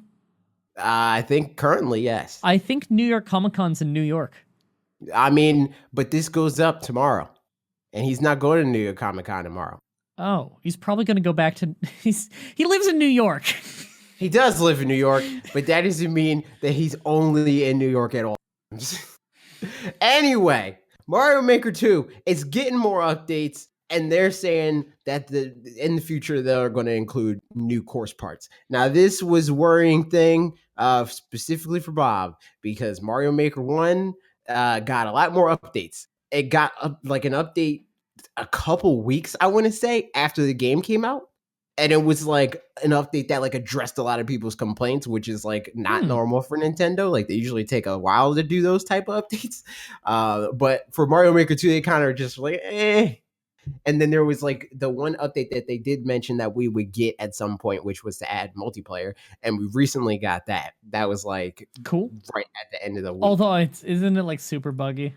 Yes. I mean, multiplayer just generally is super buggy. But in this regard, it's like, it doesn't feel truly implemented into the game, I want to say. Because with regular multiplayer, when you're playing with random people, it prioritizes courses that are designed for that, or that the community has deemed to be good to play in multiplayer. With this, you just get whatever. So some levels don't work properly. Some levels, it's like, if you're not in first, then you might as well not be playing. Sort of. Yeah. So they still gotta fix it. But I don't know what else they. I mean, there's a lot of stuff like in terms of like Mario, like different suits and stuff that they can add. But I find it interesting that they didn't mention anything about the the game styles because I don't know. Do you have Mario Maker 2? I know you recently got your Switch. I don't have Mario Maker 2, but I definitely want to get it. I've just been trying to find time when I'd be able to have the time to sit down and really play it because Right. I never had Mario Maker 1 because I didn't have a Wii U, although it was something I meant to always get, but I never could justify the purchase. I mean, that's And how millions upon millions of people. it's a shame because I actually like the Wii U as a console. I always had fun playing it at my sister's house, but it was a lot of money for me at the time. But now that I have now that I'm big league MDB, I have the money now for stuff like that. If anything, it's a tax write-off, and so I can easily buy Mario Maker 2. I just want to wait until I have enough free time that I could really enjoy it, because I get the feeling it's the kind of game I wouldn't make stages very often, but I'd really have fun just sitting down for like, a half an hour and just playing a few maps here and there. I think that'd be a lot of fun. We gotta get the cute boys to play through multiplayer Mario Maker. Yeah, Confirmed. I'm absolutely up for that. That sounds like fun. Like I've got to go capture Pikachu on the stream right now, running way too slow. That was a terrible animation. There he goes. Pikachu confirmed for Sword and Shield, everybody. I know you're all worried about if Pikachu would be in the game or not. Pikachu is in fact in the game. He's in that forest. True. You can find him in the forest. Where is this forest? Who knows? Find him in the forest with the green glowing mushrooms. Yeah, next to the mushroom, he'll run up there. Just stand there for how far are we into the stream? Like 8 hours? Just stand there for 8 hours. Yeah. And then Pikachu would just run up to you eventually. That was a bad animation. His legs were moving way faster than he was actually moving across the screen. Don't give the National Dex people fuel. Oh my God. But yeah, for people that don't know, the Cute Boys, it's our stream group. Me, MDB, Bob, and Dan on twitch.tv/ our respective channels. Is that actually what we're called now? Yup, it's the Cute Boys. Who made that decision? I don't remember. It was I think a collective decision. Was it Dan? I think Bob. I don't know. I think Bob said it first. It sounds like a Bob joke, but I think Dan was the one who named the group chat. No, I did that. I did that after Dan said something. I was like, I'm just going to change the group chat to that. Okay. Is that official? Should we be getting branding? Do we all need shirts now? Yes. I'll wear it. Why not? I usually am wearing Bob's shirts. Not Bob's actual shirts. They're like a dress on me. But the Bob brand shirts, Wolf Den Apparel. Yes. We went through a few iterations. We were supposed to be like the pants or something like that. I'm sorry, it cut out. You just on my end, you just said we were supposed to be the pants. The gold pants or something like that. No, I shot that down immediately because that sucked. Yeah, but your opinion doesn't matter, and the Cute Boys. Please, group. I thought I was the most famous one. No, because me, Bob, and Dan me and Bob are usually on the page, and Dan just goes with the flow. So you're outvoted by default. Yeah, Dan truly does just go with the flow. I started calling him Danagram, and he has never stopped me. Dan, constantly, this is Dan. Yeah, that's just Dan. The whole stream. Yeah. But yes, Mario Maker 2, getting more stuff. We don't know what it is or when we're going to get it, but rest assured, are we going to get it? Speaking of getting stuff for Mario, we got a Mario mobile game. It's Mario Kart Tour, and most people don't. Well, I'm not going to say most people. Gamers don't like it. But it's very successful in terms of downloads because it got 90 million downloads, which significantly trumps all other Nintendo that aren't Pokemon Go. Okay, I was going to ask about Pokemon Go there. Yeah, Pokemon Go got 200 million or something crazy like that. You remember when people used to play that obsessively all the time? They did one update that pissed off everyone. Yes. What was with that? How is that the worst update in gaming history in terms of dropped players? Possibly. But I feel like they still get up there. It was a cultural phenomenon, that game. Yeah, and then they did a bad update. It blew my mind. It's crazy. But even when it was a cultural phenomenon, it wasn't Like it's a lot. You are cutting out so much more now. This is why I don't use Discord often, because it always cuts out on Discord. It's Whenever so me and Bob, strange. whenever me and Bob stream, we use Google Hangouts. Oh, isn't Google Hangouts getting like shuttled soon? They shut down the YouTube integration. Okay. See, that's so strange. I don't know why you would be cutting out on that. Usually people with bad internet will cut out on it sometimes, but I don't think you've got particularly bad internet. I very much so do not. I have gigabit speeds. Like I'm lucky. I have like really nice fiber optic gigabit up and down kind of thing. Right. Same. Yeah. Same here. Yeah. Canada finally got fiber optic. Finally. Oh my God. Yeah. I just, I had fiber optic internet for a while, but then they said, hey, you want to like pay, I don't know, like $20 more or something like that to like triple your speed. And I was like, yeah, cool, sure. And I did that. But yeah, Mario Kart Tour, 90 million downloads. Second place in terms of first week was Animal Crossing, which makes sense because if we're talking about like the game sales on traditional hardware, that nets out to be around what I would expect for that. Oh, you probably know this. Do you know when the next Animal Crossing game is out? I know it's coming soon. March. I'm really excited for that. I haven't played an Animal Crossing game since City Folk, and I really like those old Animal Crossing games. I'd love to get into a new one. Yeah, Animal Crossing's dope. You missed out on like for me, like New Leaf is cool, my first one was the GameCube one, which I know was the first in English, and I got it for Christmas the year it came out. So for me, like just that amazing opening music of that game and everything, like it's a Christmas game for me because of like when I first boot up and there's the snow and you make snowmen and whatnot. But so it's like a winter game for me, but even then, just those memories of like me and my sister playing it and like just that amazing music the game had and having fun. Like, you know, there wasn't a ton to do in the first Animal Crossing, but it just feels so good and tranquil to play those games that I just love them to death. Yeah. I was even booting up that game to play Balloon Fight. Before it came out, or before we got an official release, I did a couple of videos about Animal. They got like 100,000 plus views or whatever. Cool. And we're talking about it, about like what are you going to do? When are you going to announce the release date? And like the talk was maybe it's a holiday game. And then Crunch Topher specifically, who's a community member here and also on the Wolf Den, maybe on your streams. I don't know. I don't know if you watch. I don't recognize the name. But Crunch Topher, he said that maybe they would delay it because Animal Crossing is slow in the winter compared to other months. And that's an interesting idea, but I don't know how I feel.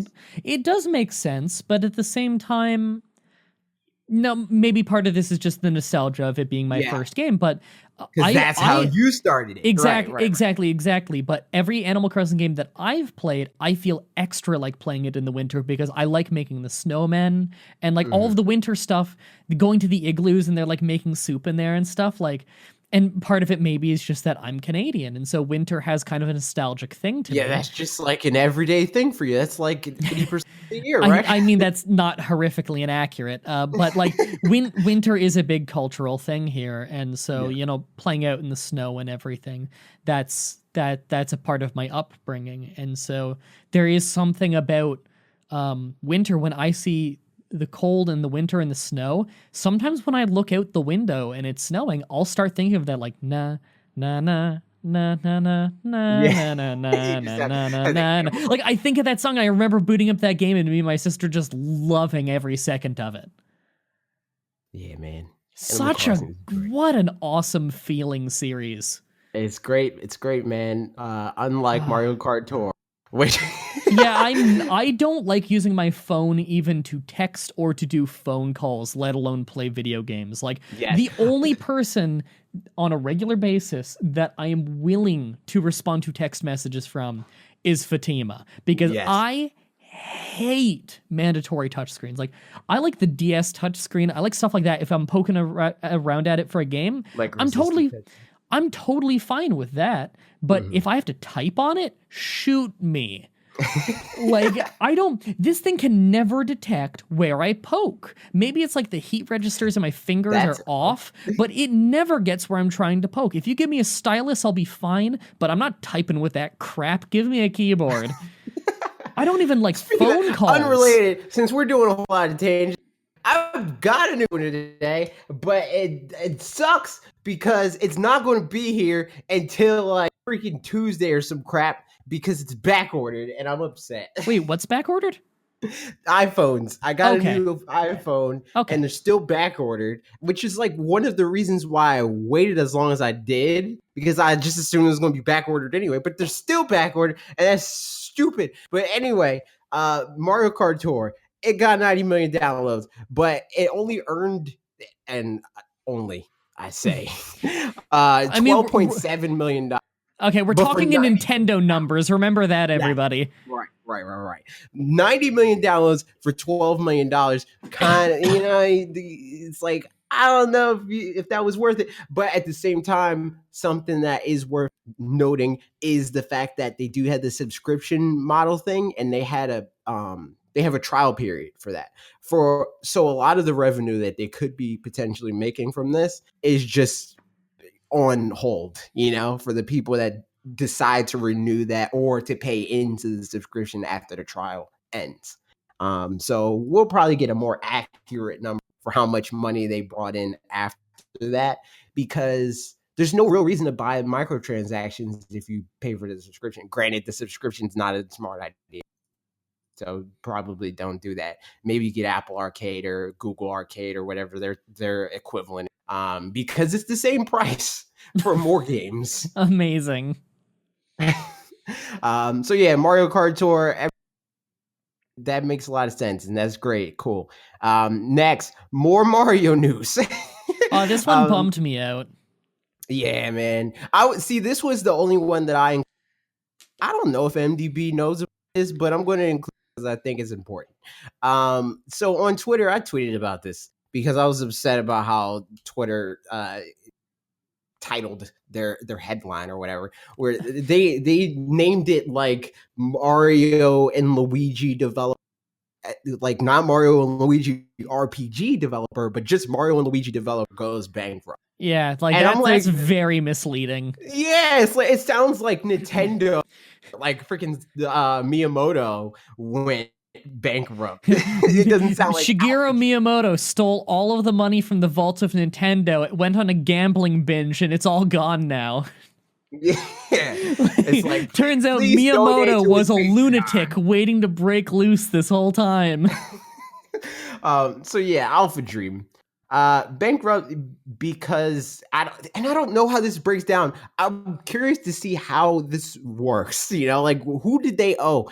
Are they bankrupt because Nintendo? Like did Nintendo have like a certain threshold for the last Mario and Luigi game to sell, and they didn't meet that, so they're like, well, you gotta pay us this freaking like bounty that we had on this game, rip, dude.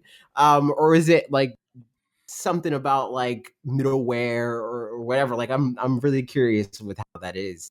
I don't know. And I also want to know if Nintendo might step in and just acquire them. Maybe. I mean, I don't know how well the series sells nowadays, because like I had Mario and Luigi Superstar Saga. That game was awesome, tons of personality, great game. I played Partners in Time, that was also awesome. And then I didn't play any of the other ones, and part of that was just I got busy with other things in my life. But I almost wonder if I'm part of the problem. I didn't keep up with the series, and for all I know, it's still awesome, but I don't know. Yeah, I mean they did a couple remakes. Oof. Yeah, the last one that they did, it said Nintendo Life has an article, and the title of the article is Mario and Luigi Bowser Story plus Bowser Jr.'s Journey is one of the worst selling Mario games to date. Oh, so yeah, I've heard very mixed things about Bowser's Inside Story, where like, didn't they do a crossover game where it was Mario and Luigi mixed with Paper Mario? Yeah, and that's the thing that's even more interesting about this. Granted, the developers of Paper Mario are not going anywhere because also the developers of Fire Emblem and Nintendo's like marquee franchises now. Yeah, I'm a very old school Fire Emblem fan. I just started to get into the new one, but I used to in elementary and high school play the SNES ones with like English fan translations. Ooh. Like I really really like those old games, and I played the Game Boy Advance ones as well, and the GameCube one, and a little of the Wii one. And like I'm just a hardcore fan of that series that for whatever reason got busy with other things in life and didn't play them for a long time. But like Intelligent Software, that company made so many great games. Like I love the Advance War series are awesome. Yes. Although that kind of fell off a cliff at some point. They just kind of stopped making them after Days of Ruin. And Days of Ruin was a cool spin-off, but it wasn't great. They just had Fire Emblem. Fire Emblem took off, and they're like, all right, Yeah. we're sticking with this one matters now. Yeah. I wouldn't mind another Advance War game, though. I think you could make a real cool one on Switch. I think you're alone with that. I think a lot of Really? I think on Switch it would do great.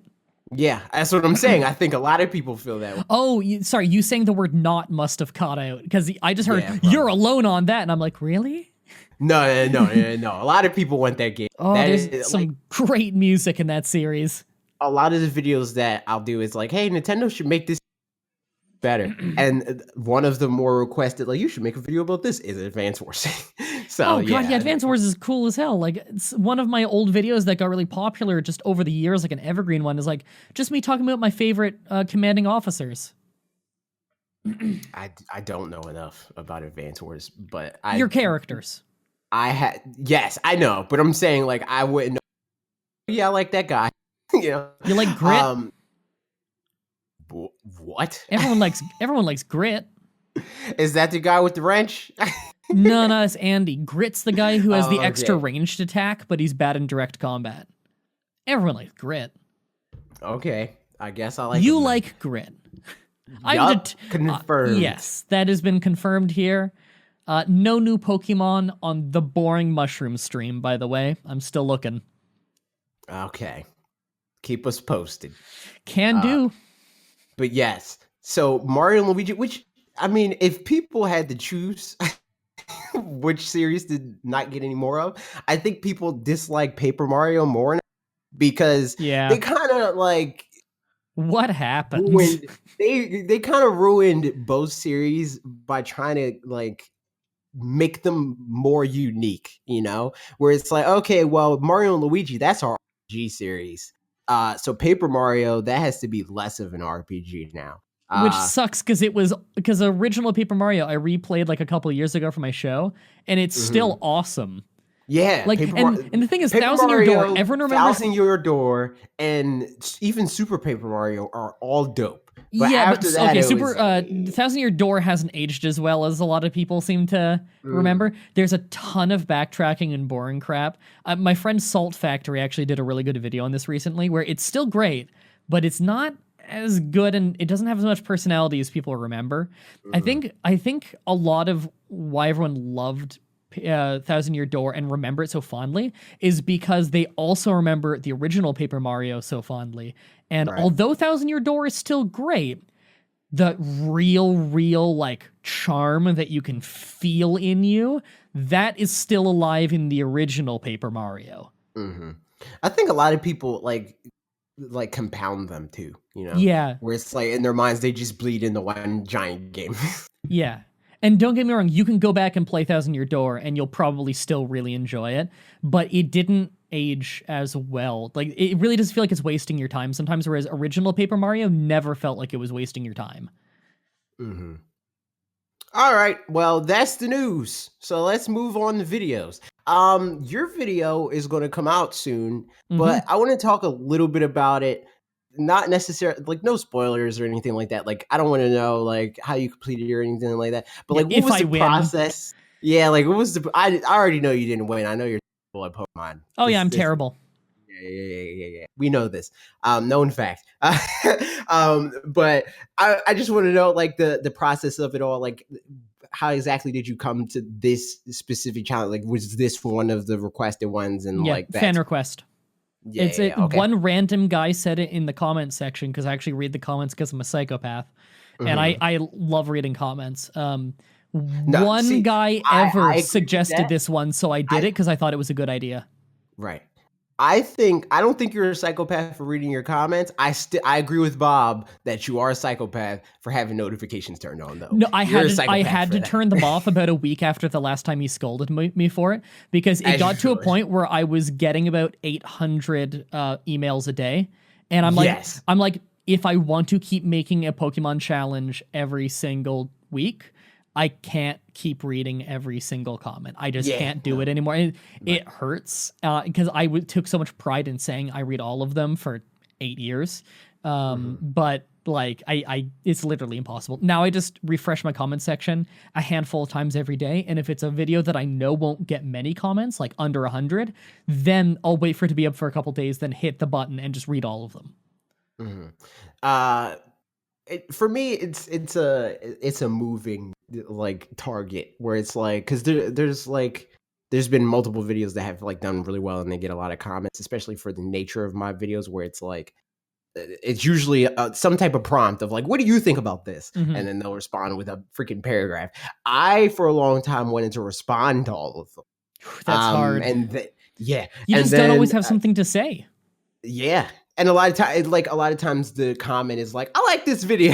Yeah. It's like, and I don't want just even now, like if I have multiple comments where I'm like, thanks, I try to change how I say thanks. Yeah, I don't me want to too. just like copy and paste everything. I don't want them to So, feel like it's yeah. meaningless, like you're just Right. copying and pasting. Like, even though you genuinely thanks is what you would probably say to all of them, sometimes it's nice to change up the wording just so that they realize that this is not a bot. This really is Yeah, you. I read this. It wasn't a canned response or anything. Yeah. And that's why I like the love button so much, which is such a Yeah. terrible name for it, though.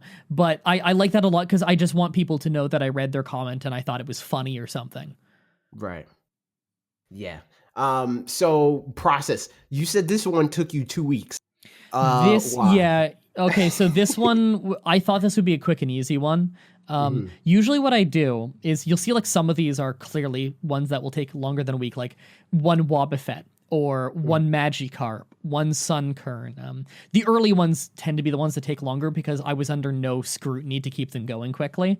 But the later ones, Wobbuffet, no Poke Center, stuff like that obviously are going to take a long time.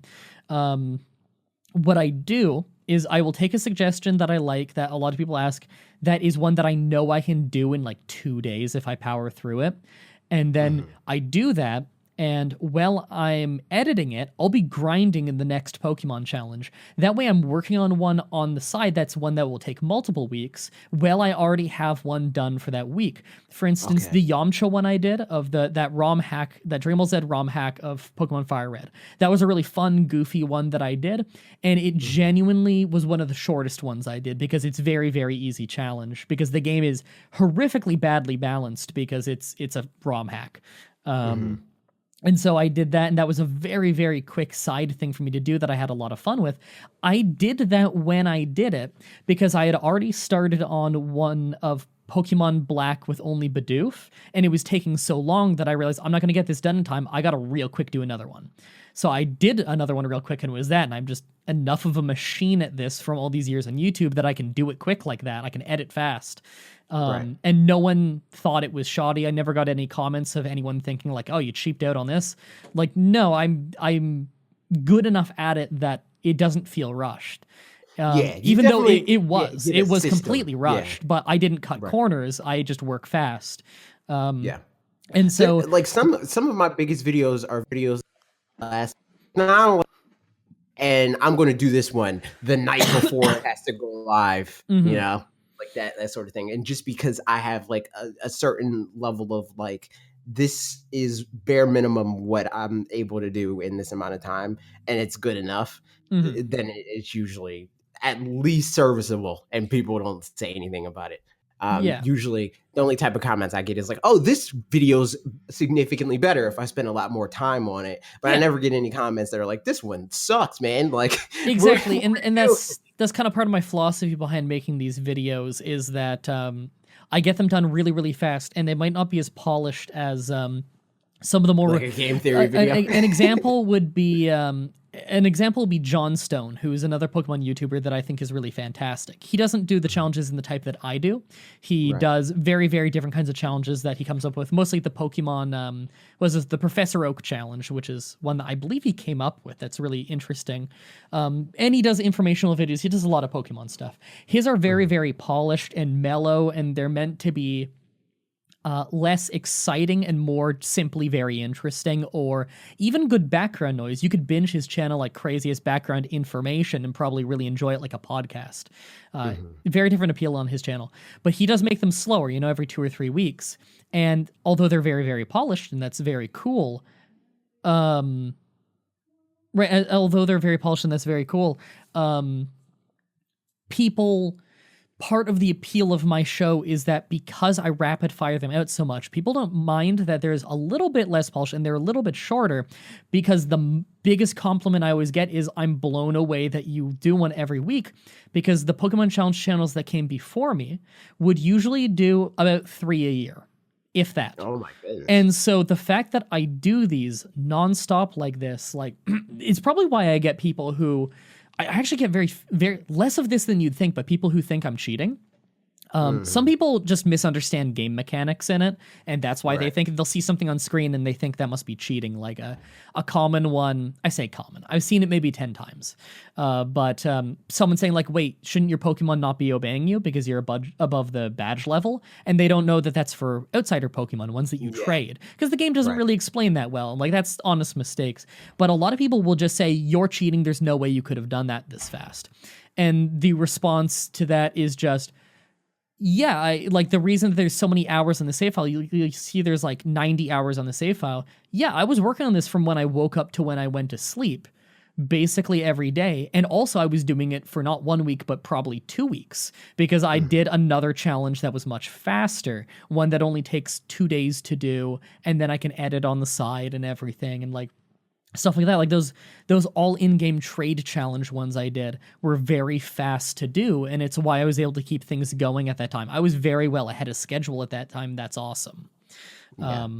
So that's kind of how I do it, is just I will intentionally take ones that I think are fast, that people request specifically, to give me time to do the hardcore ones, because some people like the goofy ones and some people like the hardcore ones, and there's very different audiences watching. The reason the bug one didn't come out on time is the first time since I said I'm just going to do one a week. It's the first time that I didn't make that deadline. And the reason for that was I thought it was going to be quick. I once again underestimated how long Gen 5 is, because although the text speed is really fast and you can mash through it and stuff, there's a lot of little things like that. If you have to over level, then the amount of experience you get is almost nothing. And even if you're doing the Shaking Grass Audino thing, the diminishing returns, if you're over leveled, gets so bad that at a point it's better to just go to Victory Road, go back and forth, and talk to the doctor a bunch. That ends up being faster by many, many hours. And the bush shook again, and one of the mushrooms near it glue. And I think we're back on the loop. Never mind. Sorry. Thought something was interesting. Rip. But I always get because you said something about, I saw you tweet, maybe it was last week or early this week. You said something about Audino. And I was like, can't you do the QR code thing? And that's Gen 6. So I was like, oh, well, Britt, can't do that. I don't really have many options for speeding up. There are areas sometimes where the Audino thing is the fastest, but unfortunately, it's not the only thing in the shaking. There are times where I had to grind in Pinwheel Force, and I was 15 levels above that. And also in Pinwheel Force, the Shaking Grass, almost half the time, it's actually low experience Pokemon, not Audino. So some parts took a long time. Once I beat the Elite Four, to get enough levels to then beat N, the second from final boss before the credits, it took 2 days. That's 16. That's more. I did 10 to 12 hours those 2 days on grinding. Just grinding in Pokemon. I tried multiple different ways of doing it to see what was fastest, and unfortunately the doctor in Victory Road was the fastest. I had to gain 10 levels on 6 Pokemon. and Oh my I god. was so over leveled because I had to get from 60 to 70 with Right. 6 Pokemon. So I had to gain 60 levels, well over leveled by an enormous margin, and a lot of these Pokemon I had to fight I could not one shot with most of my team. One of them did so little damage I had to experience share to level him up. But I did, and this is with me using the lucky egg on whoever was at the front of the party every single time to get more experience. Like, that is how bad the experience gain gets in Gen 5. Did you do like the multiple lucky egg thing? What's the multiple you lucky can- egg thing? You can, well, I don't know if you have, like, because you can farm them. Yeah. With like a Pokemon with like Thief or something like that. Yeah. I think that's post game though. Oof. I'm pretty sure there's no renewable source of lucky eggs before post game. That's the thing too, is a lot of TMs that are incredibly useful that could have sped things up are post game, like the psychic TM. I could have really used that.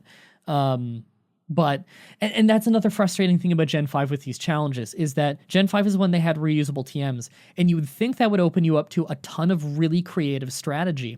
And it would, if not for how a lot of them are post-game, and I don't do the post-game in it because it's too long, and also that I have to grind so much to get to a lot of these TMs. So I've seen like, I don't know, like 4-year challenge videos. I don't think I've watched any of the Gen 2 ones yet. Do you do Kanto in those too? Yeah, I beat Red. Oh, okay. See, that's the thing, is I do post-game if there is post-game, unless it's I didn't do it for platinum, which was Pikachu, because one is I was kind of running out of time, and two, there's no real clear final best guy thing. There's like a rematch for the Elite Four, but honestly, I squeaked by the Elite Four so closely that I'm like, you know what? I got the credits. I beat the challenge. It'd be really cool to say that I beat the Elite Four again at the higher level, but realistically, I'm not going to be able to do that. Like, Nobody said anything about like the Battle Frontier? No one really complained about that. Some people said, I wish you rematched the Elite Four, but that's the thing, is like, I just explained why I don't when I don't. My criteria is I reach the credits, but if there is another thing and I have time, I will try my best. So in Gen 2 and 3, I always do the final Red or Steven fight, because in the case of Gen 3, the travel time between when you get the credits and going to at least attempt fighting Steven is like 5 minutes. I can just go over and try it, and if I can't beat him, bummer. If I can, then let's try for it. With Red, for fighting Red in Gen 2, obviously you need to beat all the Kanto gyms, but honestly, I have it down to such a pattern, and the Kanto gyms are so low leveled that I can just turn off battle animations and go beat all the Kanto gyms and quest things to get to Mount Silver in like under 2 hours. Wow. So like it's very easy. Like if I can beat the Pokemon champion, if I can beat Lance, it doesn't matter if I'm like doing a one Pokemon Sunkern challenge even. I don't remember any of the Kanto gym leaders giving me issues with Sunkern. That is how weak they are if you're over leveled. Right. Yeah. And I think they say stuff about that like in the game. Like about but I think it might even be reversed. I think Kanto talks like Johto's underleveled. It's strange. And that makes sense because Johto's Pokemon are lower level than Kanto's because Kanto is post game. But like it's funny because you as the player, you find Kanto as the easy one because to get there you have beaten Lance. And if you've beaten Lance, you can beat any of those gym leaders other than Blue. Blue is the one gym leader that routinely gives me issues. I think the reason why they look at it like that is their first gym is on like level 40 or whatever. Yeah, like their lowest level gym is Brock, who's still like 42 or something. Yeah. Like so, like to them, you got to be a badass to get a badge in Kanto. Like how tough to get to the Elite Four? You got to beat Blue. Blue is actually a genuinely tough gym leader in Gen 2. He's the replacement Earth or Ground gym leader, but he's got a mixed like team. Yeah. And it's genuinely a hard battle. Like I skip all of the Kanto gym leaders in whenever I do Gen 2. Like, I'm like, look, here's a montage of me beating a few of them. They're a pushover until And blue. And then I do the blow by blow on blue 12 because minutes of blue. yeah, because blue is legitimately hard. He's not even close to red, but like he's legitimately a proper battle. He's like Pokemon Champion difficulty. Mm-hmm. And so that always makes a good point in the video. Right. So you bringing that up, like the blow by blow and stuff like that, I think that's a good transition for my video because there was a lot of questions for me for that I had to answer for myself because Smash Brothers is like it's not really that type of game, you know. Like I didn't know how to do that, you know. It's hard to come up with a challenge for that game. It's not the kind of game that lends itself to that. Right. And Bob has been telling me forever. Like, he's like, you got to do Smash Bros. Challenges. And I'm like, what would I do? Yeah. I completely agree with Bob, though. That's a good idea. I mean, I don't know. We still don't know. Your video didn't come out. I'll give it a boost, but it's not looking great. Not looking great. Yeah. I mean, it's something that's so different. Just again, give it time because like I had 3 challenges up before any of them got popular, and they still only got popular after like 2 months of being up. Did they perform within the margin of your usual? Yeah, because that's my main problem. Because, they performed like crap for the first 1.5, 2 months, and then they hit homepage and started exploding. Like one day, I'm used to waking up to about 50 emails of comments, and then one day I woke up to hundreds, and I checked and it was homepage, all 3 homepage. Okay, so for this, the reason why I'm kind of like down on it is because this video is like worst performing video I've put out in a long time. And it makes sense because it's so different from what I usually do. And again, like because a lot of the people that like regularly watch my videos are used to like having some sort of takeaway to respond to. There's not really a takeaway here. It's just a thing of like most comments are either like, oh man, I thought you would be able to do it here, or like I was surprised you could do it, or I like how you did this. I like how the commentary was like, you know, like responses to like the format. Yeah, it was great. Like I feel like I learned from it, and that's great. Thank you. I'm very inexperienced at Ultimate. I mostly just watch competitive Melee from back in the day, and so a lot of this was new to me, and it felt really insightful, and I felt like I was walked along really well, and I enjoyed just literally watching the fights was fun. I think you did a really good job on that video. Literally, the only thing that I would have majorly done different if I were in your shoes and if I were able to do that kind of challenge, which I'm clearly not good enough for, I just do different music. It's not to my taste, which is personal preference more than anything. I thought it was a bit too mellow for me. I don't know. Yeah. I mean, we usually like just like similar to like chill hop stuff. Yeah. Just because it's easy to like type in the thing of like chill hop and then a lot of different music pops up. So yeah, I mean, I wanted to, normally I would try to do the whole video game music thing, but I just don't want to go through the hassle of like potentially getting the copyright thing. And like, I've never gotten a copyright on any of my challenges. Do you do like Pokemon music and stuff on there? Straight up the music from the games. Yeah. Yeah, okay. That's the thing, though, is I'm not afraid of content ID claims for Nintendo. I've fought them before, and I always win. That's the thing, is like YouTubers are terrified of content ID claim for some reason. I'm not afraid of Nintendo at all because I've never had any problems with them. And now that I have like a direct line, I can be like, hey, you claim this. Can you like figure that out? I just don't want to deal with that in the event that I do, you know? Yeah, it is a pain. Right. Because I usually, I think there's like early videos, like early first 3 videos that I've ever done, I think I used Nintendo music, Smash Brothers music even. And it was fine. I didn't get any copyright strikes or anything like that. But I just like, it's just so much easier to be like, okay, Epidemic Sound, there it is. I know that it's fine. It's a great website, isn't it? Yeah. It's just so easy to do that. But yeah, like that was the thing that I enjoyed about doing this, is like that I usually don't have questions about the process of making a video of like, okay, how do I approach this? Like, what am I doing? And that's why I was like such a huge relief to like most of the responses that I got, people being like, man, like it actually makes it sound like I knew what I was doing. I mean, I knew what I was doing playing the game. Like I knew that, but I didn't know how to approach commentary and like that stuff. Where I was like, do I live commentary this? Like, since it's not this sort of like, like it's not as beat by beat as a Pokemon game would be, where it's like, and then I use Fire Blast, like it's hard to be like, and here I forward air, and then I back, and then I up, and then I spot dodge, like, do I do that, or do I just it was just hard to understand like which parts of it do I speed up, do I have to include the whole match, or like that sort of thing.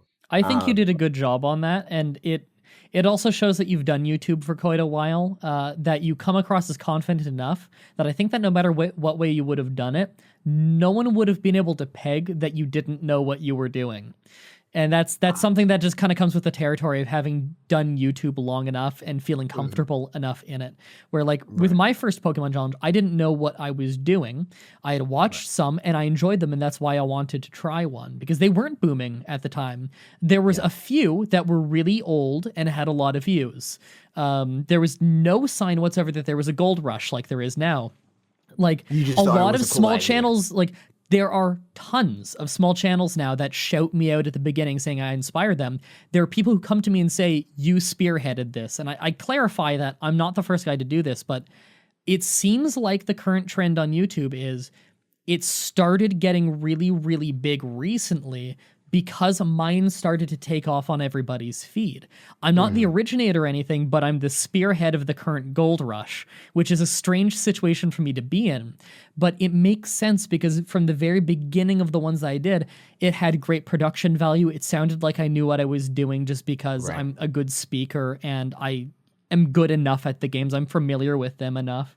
And all of that, just because I am so experienced as a YouTuber in general. And I've been an on-screen personality since I was a teenager. Like I was doing short films in high school and stuff. Like I've always been kind of a public speaker. And so it's just, for me, it was like you were, a very direct inspiration for that, because you literally told, like you were like, sorry, you cut out for a second. I said you were a very direct inspiration because you literally told me to make challenges. Like, yeah, I told you to do it. Make Pokemon challenges, and I'm like, okay, but I didn't want, like, because just thinking about it, to me, it was your thing, because like I've only seen your Pokemon. I've never watched literally any other person's Pokemon challenges. Never watched them. So I didn't want that to be the thing, like it feels better, because we talked about spoilers. We're going to do like Pokemon Sword and Shield stuff. And that feels okay because we're doing it together and it's a collaborative thing. I didn't want to just straight up be like, can I beat Pokemon X and Y? And see, this is another thing that makes me different from most YouTubers, is I'm completely fine with that. There are dozens of channels cropping up that some of them have never done YouTube videos before this. They're doing Pokemon challenges. They title it the same way that I do mine. Some of them try to rip off my thumbnails really blatantly. I've seen those. Although I wish that they would get their own style a little bit, and I think maybe they will with time. I fully endorse these people doing these challenges. I do not own the format. Nobody owns the format. I'm a Let's Player primarily. Is everybody who does a video Let's Play a ripoff of Slow Beef? No. Like, that was the YouTuber who did the first video Let's Play, which wasn't even on YouTube back in the day. And he's not even the originator of what Let's Play originally was, which was forum posts. Like, I do not care if you use the same format as me. A rising tide raises all ships. Compete with me. By all means, compete with me. I want to see you succeed too. And if you get into my suggested videos by doing something similar, it will help you grow, and then you can have fun doing whatever you want to do. And so I want to see everybody else succeed through this. And if you succeed through doing basically the same thing as me, that's okay. I'm not going to judge you for that. I want to see everybody succeed in this whole thing. And so that's why, like, I just flat out told you, just do Pokemon challenges if you want to, like, try that. Like, do a Pokemon challenge. It'll get big. It'll get attention on your channel. And I think your channel's really good. And so you'll have to do content that gateways people in, for instance.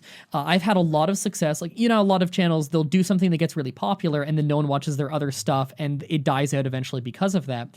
I have gateway series that help people watch my other You stuff. have a lot more Pokemon stuff too. Yeah, where it's I do like Pokemon ROM hacks, for instance, with like the Dragon Ball Zen one, where it's me goofing around with my friends, and it is literally the exact same thing I've been doing for all of these years, but Pokemon related, and so people will check it out.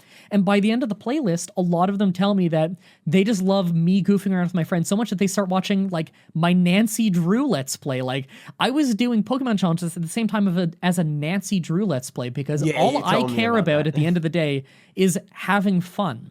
Right. If this Pokemon challenge thing dies out, and for whatever reason, somehow everybody who watches my other stuff who found me through that leave, I'm still going to keep doing Pokemon challenges until I don't find them fun anymore.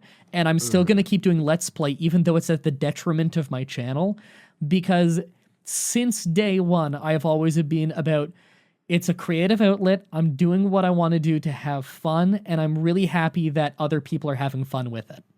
Right. And that's another reason why I wanted to do it and did it, because I kind of just merged with you and Bob, because Bob knows, like, I have this reputation for being good at this game, right? And I have this reputation for liking Pokemon a lot, and specifically liking Pokemon Trainer a lot, which we're going to get to a question later in Q&A about that. So it just made sense where it was like, okay, this is a Pokemon challenge. It's like a tongue-in-cheek, like it's a Pokemon challenge, you know, like it's something that like is just I thought it'd be funny that we can talk about like whenever we do collaborations, or like I haven't seen your video. I know you said you were going to like mention it, but like not this one because the script was already done for this one at the point. Okay, yeah, but I do want to show you, because like I really like shouting out smaller channels in it sounds condescending, but I like shouting out smaller channels that help keep me entertained while I'm grinding. In my Pokemon challenges, again, I want to spread the success. And so if I think someone's channel is really good, I'll shout it out during it. It's not always smaller. I shouted out dude, we made so long. I shouted out Red Letter Media in one of them, because that's what I was marathoning at the time. I love Red Letter Media. Way bigger than me. Way bigger, but yeah, I don't take it any kind of way, you know. Like I am by factually a smaller channel than yeah, like it's just a fact. And that's the thing is, like, if you look at the history of my channel, I have collaborated with people who have 0 subscribers, because if your channel is good and I like your content, then I want to work with you. It's a thing of 2 friends having fun, and I would like to see it help you succeed. It is not a thing of I want something out of you. Right. And that is why I've worked with people who are bigger than me and people who have no subscribers. Yeah. That's always been a thing, because we've had the inverse, right? Where like our channel was doing really well. And the only barrier for me was just that like I didn't know if there was anything that I'm gonna do, because like you do like a lot. So you're cutting out like mad all of a sudden. Oh my god, I hate Discord so much. Okay, you're good. Okay, I had said that the only thing that was like a barrier for me to like collaborate with before was just that we didn't really make content that was the same in any way. Like there was no connective thread there. But now we both talk about Pokemon so much, so it's easy, you know. Like it's just such a natural collaborate. Like we have Brooks, who's a friend of this channel. He does like character design stuff. How do we collaborate with him on a regular basis? You know, like that sort of thing. So that's really the only barrier for me, where it's just like, do our brands make sense in a way that we can make a video and it's not forced? But outside of that, I don't really have anything that's like, how many subscribers do you have? And like that's, I don't. Yeah, I've never been a fan of that whole thing. Like a good example of that is when Bob and I first met each other. It turns out like I just saw him like one of my tweets, and I'm like, I recognize that display picture. And it was when he was shadow banned on Twitter, so it turns out I just never got a notification before of him following me. But I'm like, oh, I've seen one of his videos. I saw his video on Twitch streams forever ago. Why is he following me? I talked to him, and it's like, oh, he follows me because he saw my video forever ago on how YouTubers get paid. We just made a similar video. We were in each other's suggested videos. We met each other through them. We became friends. We became friends because he's an artist, and I was talking to him about how I have aphantasia, and I find art really fascinating. and we became friends and everything. His channel was significantly smaller than mine at the time and made way less views than me at the time, but I don't care because his channel's awesome. And so I was there like almost every week watching Wolf Den live when at the time I had more free time. Then for a long time, for like a year and a half, he was way bigger than me when he started taking off when the Switch was coming out. And then now I'm growing like 7 times faster than him, and I'm getting more views than him again. And I predict in the future, he's going to get above me. And one of these days, you're going to get above us. And Dan might get above us. Dan's probably going to get way above us one day. See, that's the thing. I think once the algorithm takes hold of me and Dan, I think we're all going to slingshot all the time. It's never going to be a thing that's all just four like, of us. Oh, there's a Pokemon on the stream. Oh my God. Okay. There were some fluff things that fell down and they looked like a Pokemon's face. It was like what's it called? A Hiplup or whatever? The Hoppip? Hoppip's evolution, the one with the cotton. The fluffy. Jumpluff. Okay, it looked like Jumpluffs, but they were smaller, they were glowing, and it was definitely a different Pokemon. And some of them fell in the bushes. That's a new Pokemon, I think. Was it did it look like a mushroom man? No. Okay, because that's a different Pokemon. No, it was like one of those floating like dandelion seed things. But it was a Pokemon and it was glowing. I think that's a new Pokemon I just saw. But I can easily see, like, of the 4 of our channels, I really do think there are going to be periods of time where each one of us is on top. Like, I don't think any one of the 4 of us are going to be the biggest growing channel of us right now, which is why I always say, like, I really want to see you and Dan take off, because it is seriously just a matter of time when something gets on homepage or whatever. Because I've always looked at a channel as a bonfire, and you're putting quality lumber, and whenever that spark hits, how long it'll burn and if you can keep it burning depends on how much lumber there is and how good the quality is. Dan's is of wicked quality. You have a really good balance of quality and quantity. I think that both of them, like, it's going to be like Bob's, where as soon as it takes off, you can keep it going basically forever. There will be slight down periods and up periods. There's always going to be fluctuation, but it'll be perfectly healthy. And I see the exact same thing with you and Dan. Yeah, for sure. Like, mine is the weirdest channel. Mine is just a weird creative dumping ground. I upload things throughout the week that have nothing to do with each other. Like, my channel should not function if not for how people like listening to me talk. Yeah, I think your channel is proof that, like, there are exceptions to, like, how, like, the best practices. I break every rule, like, and I do it intentionally. Just, you should, like, you would probably benefit more if you just did one Pokemon challenge a week versus the amount of videos that you do that are if I migrated everything to a different channel, it'd be better for me, but I just want to do what I want to do. Like, I'm stubborn. Exactly. And so, like, this is my creative number ground. Like, I succeed in spite of my own decisions that I do intentionally. And that's kind of just how I've always been. I am incredibly fortunate that I'm somebody that everybody seems to get along with, and people love listening to me talk. Right. And that's just my natural talent is I can ramble forever and people don't We went get off tired. the rails. Yes. Okay, let's get into the comments.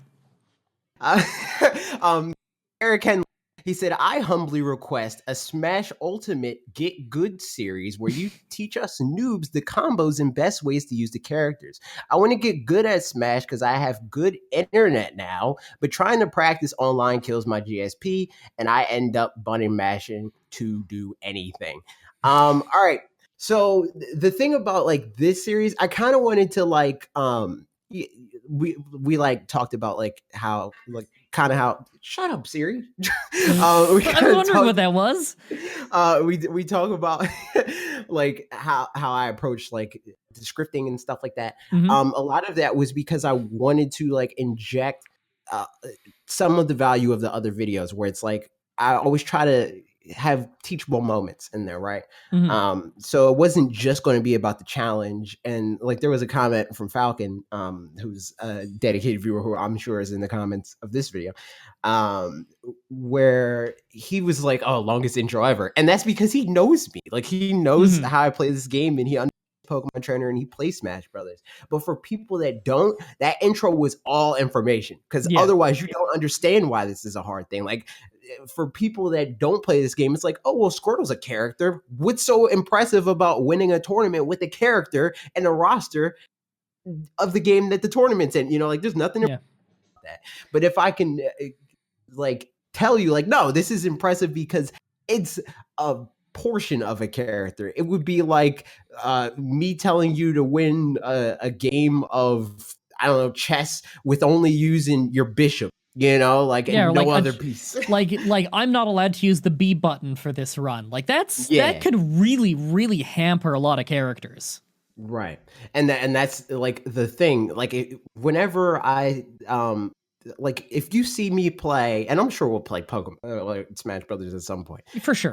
But you'll like it's such a different thing from like how I played that match because there's so many different ways to recover with Pokemon Trainer. You could literally recover from pretty much anywhere because you can use all three of their recoveries in tandem with each other.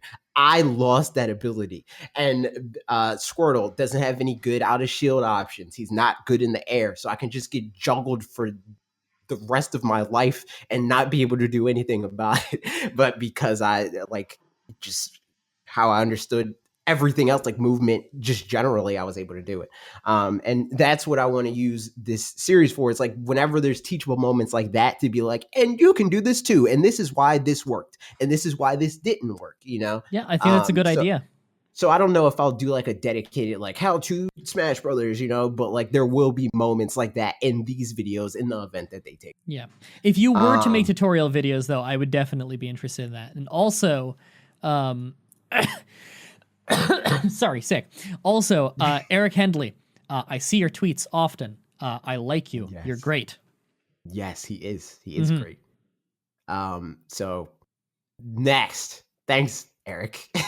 Chris Garrett says, really enjoyed the commentary and honestly, we're going to be able to win on the first attempt. So I was surprised when you didn't.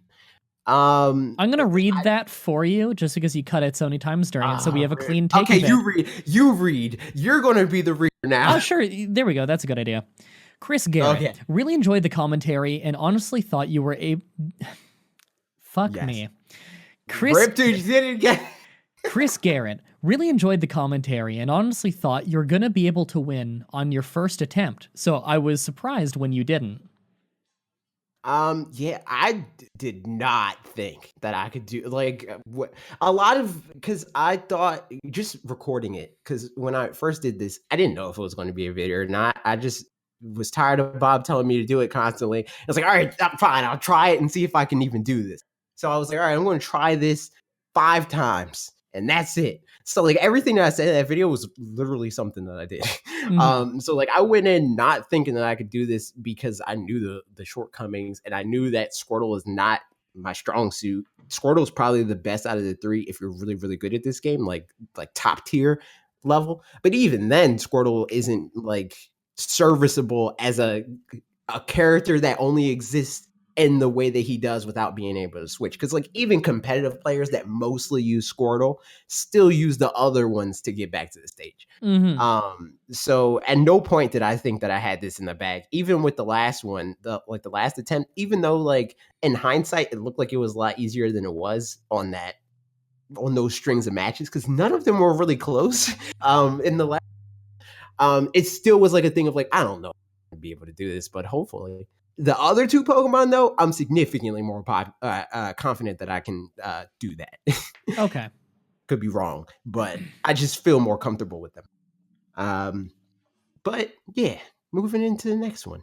This isn't literally this guy's name, but he has a name that I just don't want to read on this podcast. All right. Censored Name asks, or says rather, I like how analytical you are about your approach. Nice video.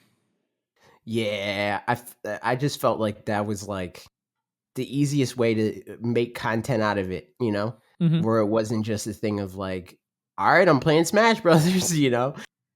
So I definitely wanted to like do some level of commentary, but not do play-by-play, because I just don't think play-by-play in a game like Smash Brothers is useful or interesting. Because like I appeared Not here in and I that smash style of attacked video, and no. right, Play right, by play is great in a tournament when you also have like a yeah, color yeah, yeah, yeah, commentator and everything. right, You know, like you would right, do in pro wrestling, basically. You know, yeah, you yeah, have the yeah. analyst, you have the color commentator, and you have the play by play, and they all play off each other. Right. I just mean like if somebody else is commentating the match, then there's more that they can add to it. But Hmm. if in retrospect me commentating the match is forward smashed here because X, Y, and Z, You like cut either out so hard. I hate this. I don't know why uh Discord is like this for you. It's so strange. I don't either. I don't either rip. But I basically said that I like me commentating myself in respect just wouldn't be super interesting because I would be like, and Yeah, I yeah. forward smashed here, like because not every move that I do has this super analytical approach to it. It's like Exactly. I have a broad idea of like, okay, this is how this person plays, and this is how I'm going to approach them. So that's what I wanted to comment on. Where it's like, and this is when I switched into this mode of like, this is what I'm going for, and this is what I think they're going for. So this is how I'm going to avoid that. Yeah, and that's something too, is that sometimes you're just trying things to see how they react to gauge your opponent. Not unlike how a Right. boxer is sometimes throwing jabs just to gauge reach. Hmm. Yeah, I mean that's exactly what it is. It's all about positioning, Hmm. especially with a character like Squirtle, because the like you're familiar with like neutral, like the Yeah. concept of that in a fighting game. Playing neutral with Squirtle, you're not supposed to approach with him. Like you're supposed to other people approach, and you got to use like his movement and stuff like that to make them do something stupid, and then you react to that and you get them into a string or a combo, and you go from there. So it was just a lot of moments like that where I'm like poking at them. They're like, "All right, what you going to do? What you going to do? You're going to commit? You're going to commit to something? All right, gotcha." you know. But yeah, moving on. Grim Haynes comment. Grimhane says, well, being honest, I'm very much not the demographic for this. Aside from Pokemon, I don't care about Smash pretty much at all. I know OMG, shock, outrage, blah blah. The things I enjoyed about it, your analysis of the weaknesses of this challenge and your various fights. Things I wasn't thrilled about, Smash, and the departure from general gaming news, though. Thoughts. Uh, as I said, though, I'm not the demographic. That's Jesus. As sorry, I got a hard time with this. Apparently, my eyes are kind of blurring. No prob. As I said, though, I'm not the demographic that's going to love this specific video. Maybe this would be more interesting to me as a stream so that there's some direct interaction with you and the viewers. It's possible I'd be singing a different tune entirely if it was a different game, so don't let this dissuade you from trying more stuff like this in the future.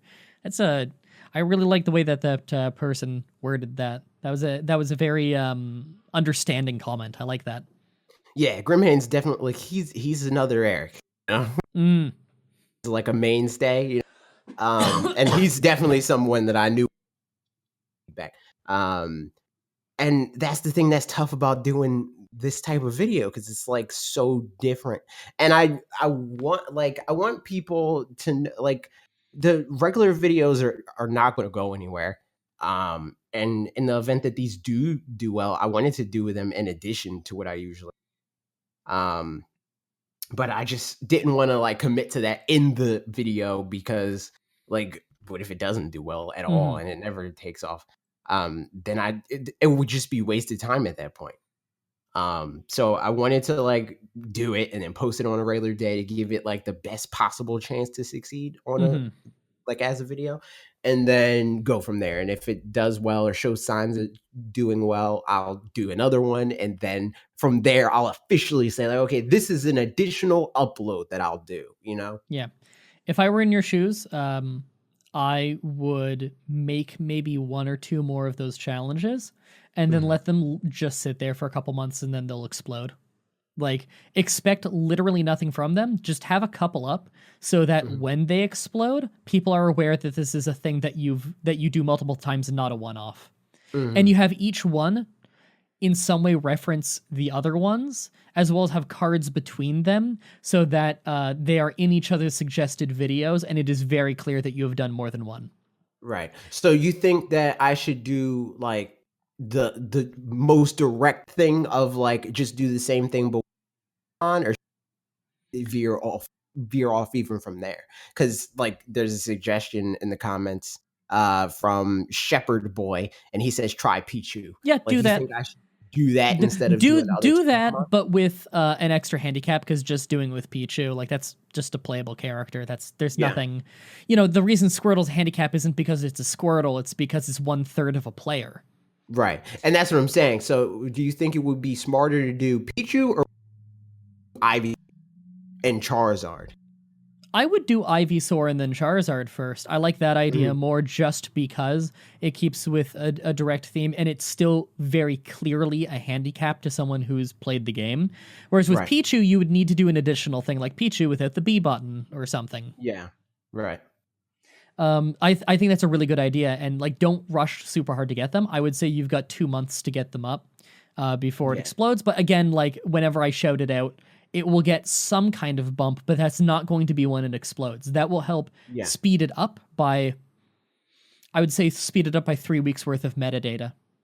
Because it's all about when YouTube gets the metadata to start putting it on homepages. And that's going to be when it blows up. And the more views it gets during that time, the more watch time, the more metadata they will have gathered. So when I mention it, it'll simply speed up when it hits homepage. Right. Because like I said, I've had multiple videos take off, but it's just weird because it's so different from those videos. Like, I've never had a video that hasn't, if it's going to take off, it hasn't done it by that week.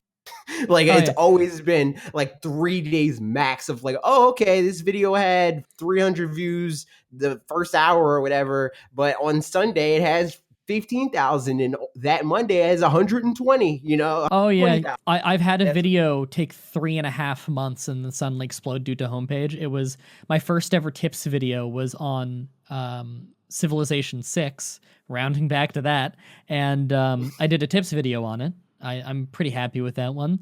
It over the first 3.5 months, it gathered 15,000 views just poking around here and there in search results and in suggested videos. And then all of a sudden it gained another 15,000 over the course of like 2 days because it hit homepage. And from then on, it just always stably gets some views in the background.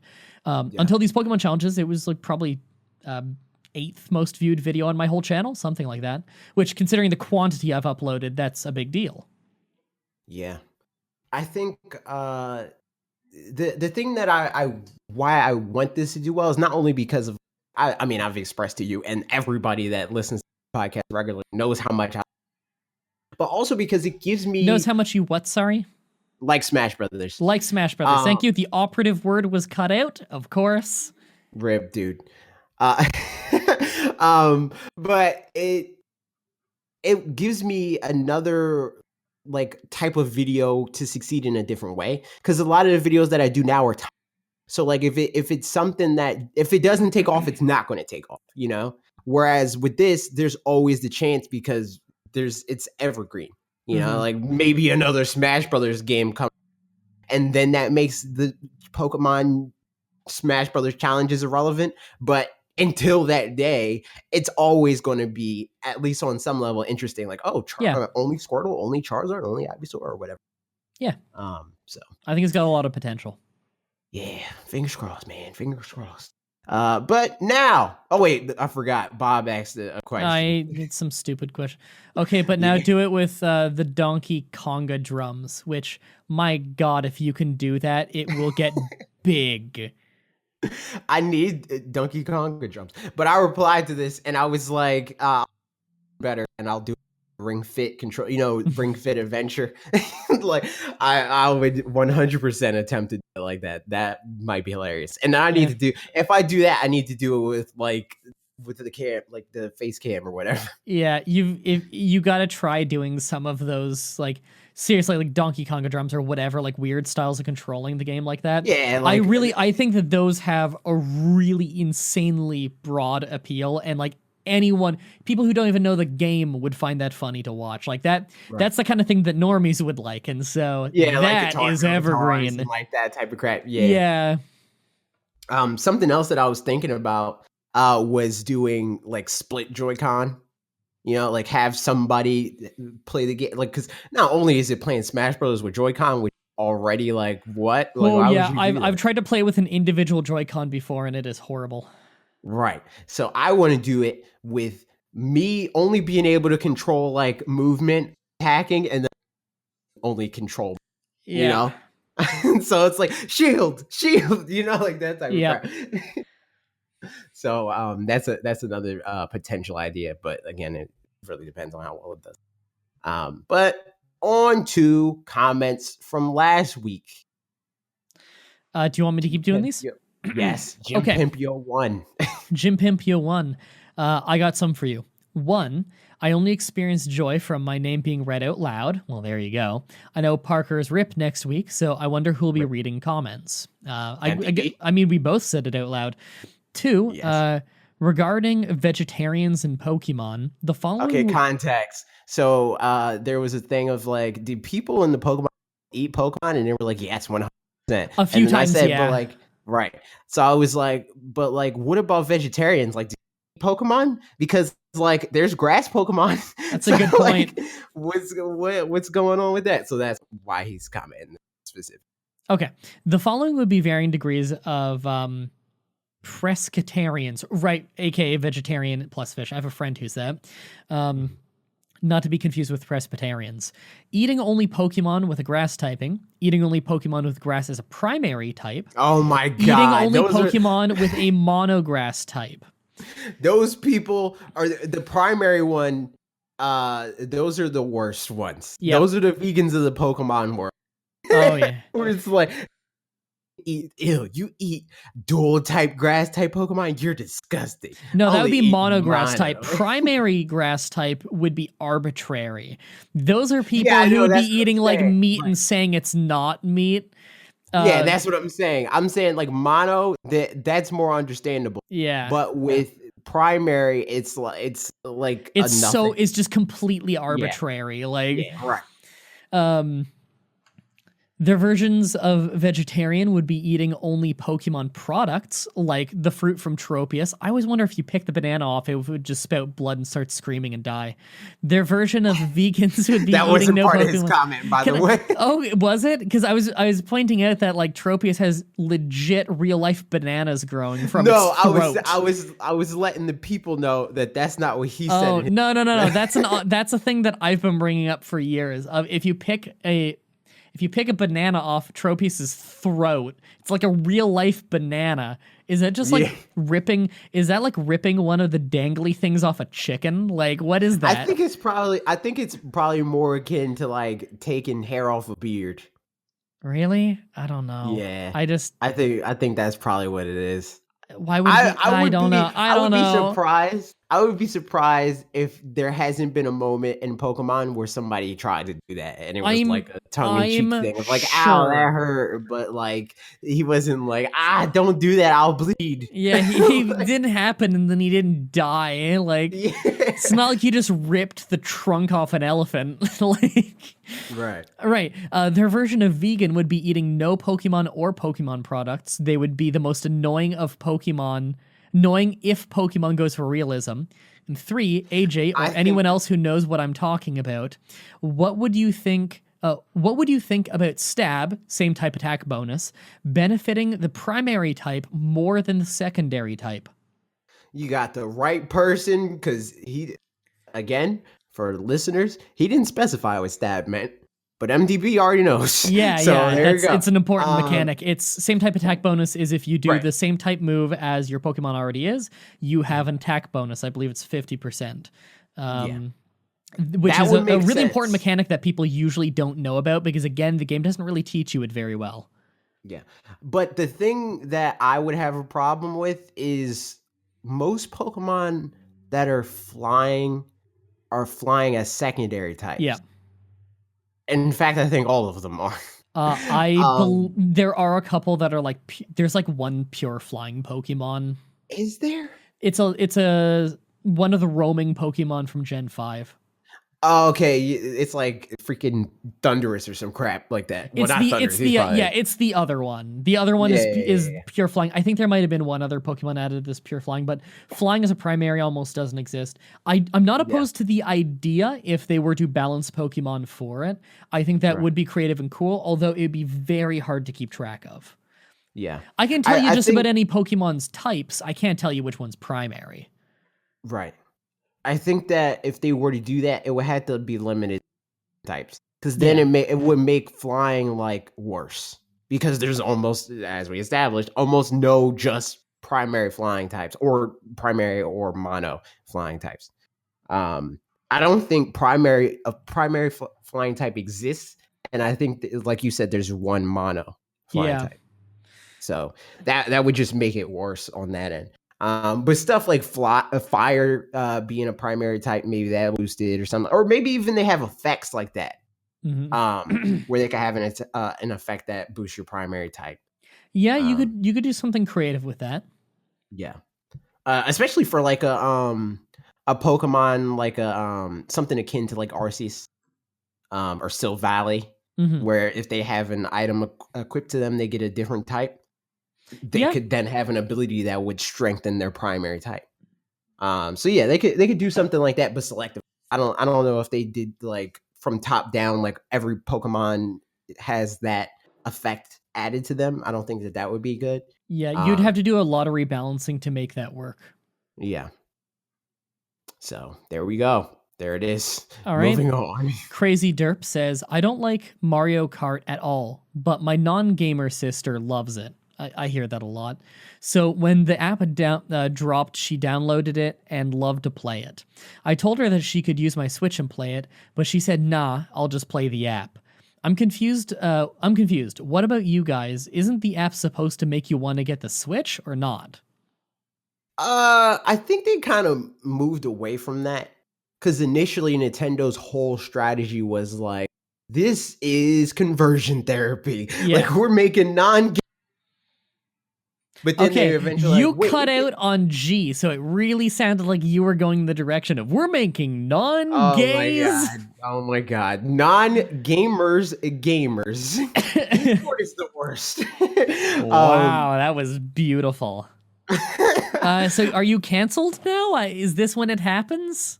Possibly. Yeah. Rip me. But anyway, no, we're making non-gamers gamers. But then they were like, wait, these just make money. Like, what? It's real money and not Monopoly money? Yeah. Fine. I guess we'll just try to make games that make money then. Try to make games that make money. What a concept. Right. So I think that they expect it to happen on some level where some people don't want to engage with the other stuff, and they just, as long as they're playing Mario on something, they're fine with that. But who knows, man? Who knows? I also think that's weird, but you know, to each their own. YouTube comments, Parker, rip, pancakes or waffles, and favorite topping of choice, hashtag fanatics food. So this is Parker, who's a co-host on this podcast. Yeah, and also does, I know of him. Right. Rip Parker. Rip Parker. Who died in the Great Belgium Waffle incident of 2019. I don't know if I like waffles. It killed Parker. But then you again, know killing Parker is what got me here. That's true. That's a fact. Hope he gets better. You know, he died, but he got better. Yeah. I mean, we're like a you'll be so you cut out so hard that I heard the words this.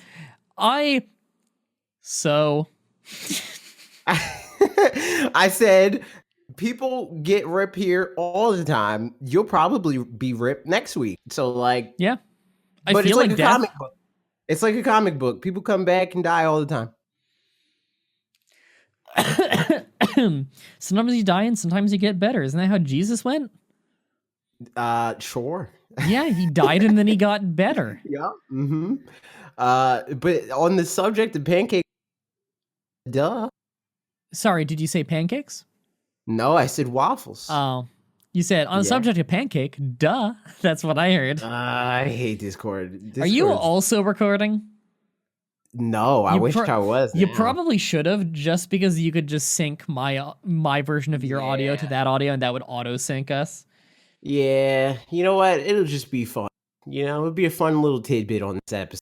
Because Yeah. I'm not doing all that. I'm going to go and cut out your curse word.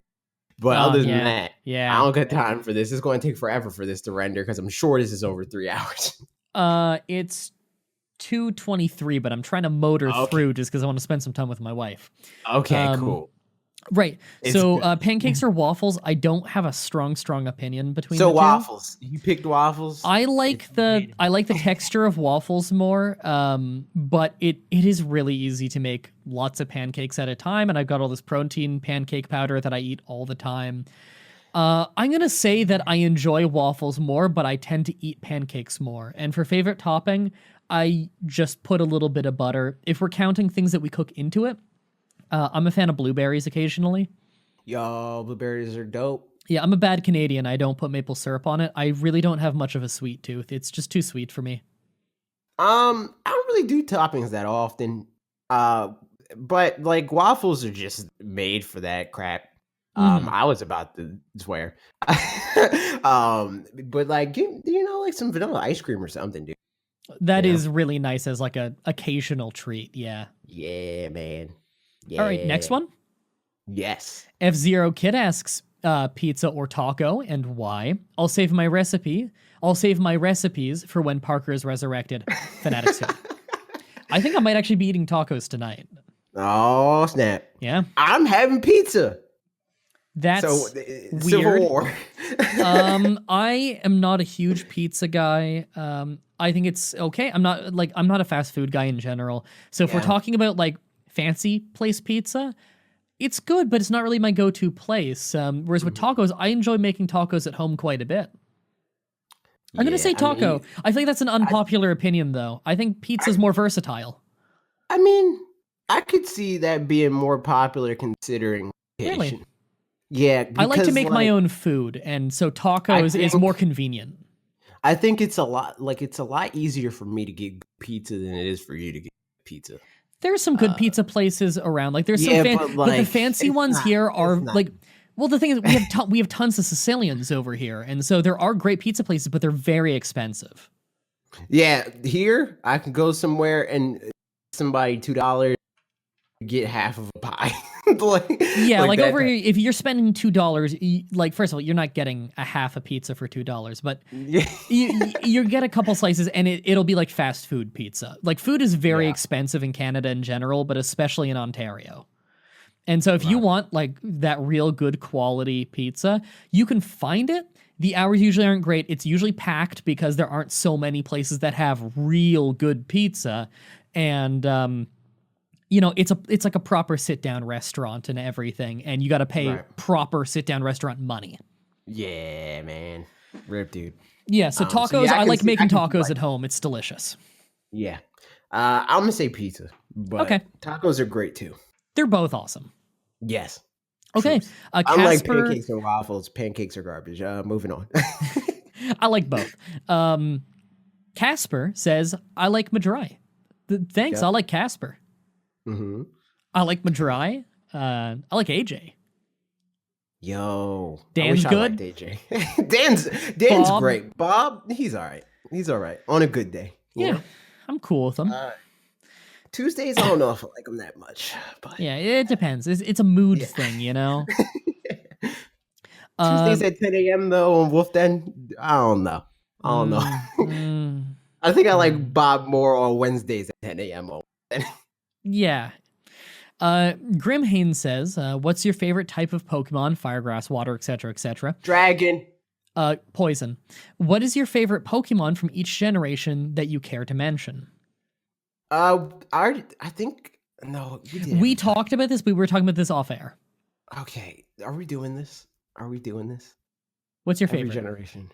I only have two favorite. I a favorite Pokemon and a second favorite Pokemon. They're both from the same generation, and if I were to sit, like, I would have to seriously think hard for a long time to come up with favorites from every generation. I love a lot of so I'm Pokemon just for gonna different say the reasons. ones that come to mind. All right, Yeah. favorite first gen Charizard. That's also my favorite overall. Cool Pokemon. Yes, very cool. The next favorite is Flygon because I don't have a favorite Gen 2 Pokemon. I don't think. Really, I Maybe bet you. maybe Heracross. I like Heracross. He's cool. Okay, Heracross is very cool. I like Flygon as well, but I didn't think that. That's probably quite an unpopular pick for a favorite. Yeah, because Flygon's garbage, dude. It's not. Yeah, it's not great. Like, as far as dragons go, it's not anything special. Yeah, it's just good. But, like, he just looks cool, man. Yeah, I kind of like it. The whole evolution line is fascinating to me. Yeah. I don't have a favorite Gen 4. You know what? Next favorite that I'm saying is Goodra. Goodra's a good boy, and that's it.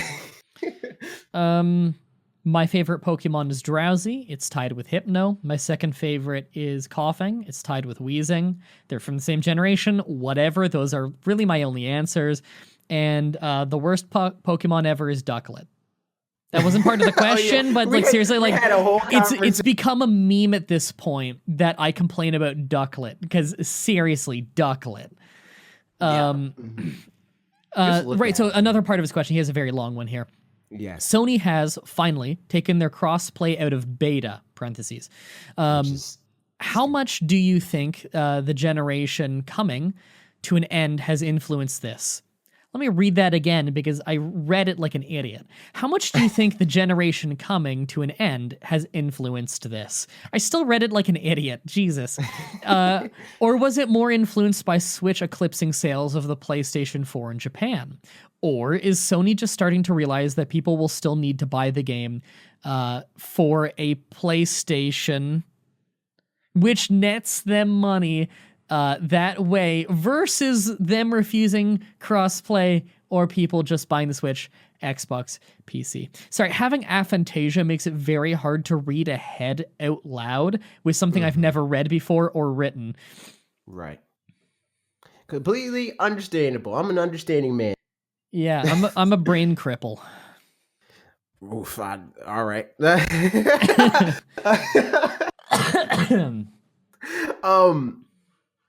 Okay, so I think that more than anything, it most likely was a money thing. It was like, okay, if we do this beta in quotes, which again, stupid, how much less money would we make?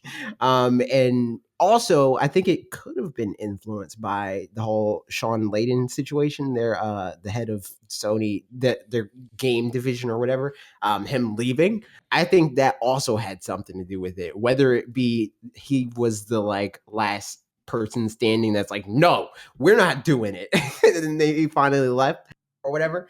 Or it was just a thing that like that was like his last thing. He was like, I just want to get this through the door and then I'm out, you know. So I don't know. It really just depends on how favorably you want to look on Sony.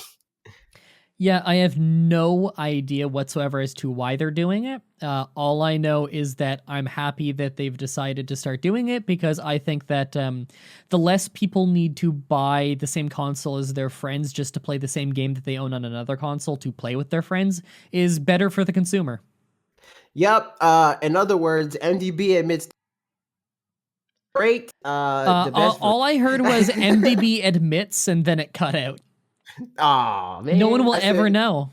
I said that the Bedrock edition is great and that no other version exists. Bedrock would be great if it could cross-play with the Java version, but it can't because it's so crap it's incompatible.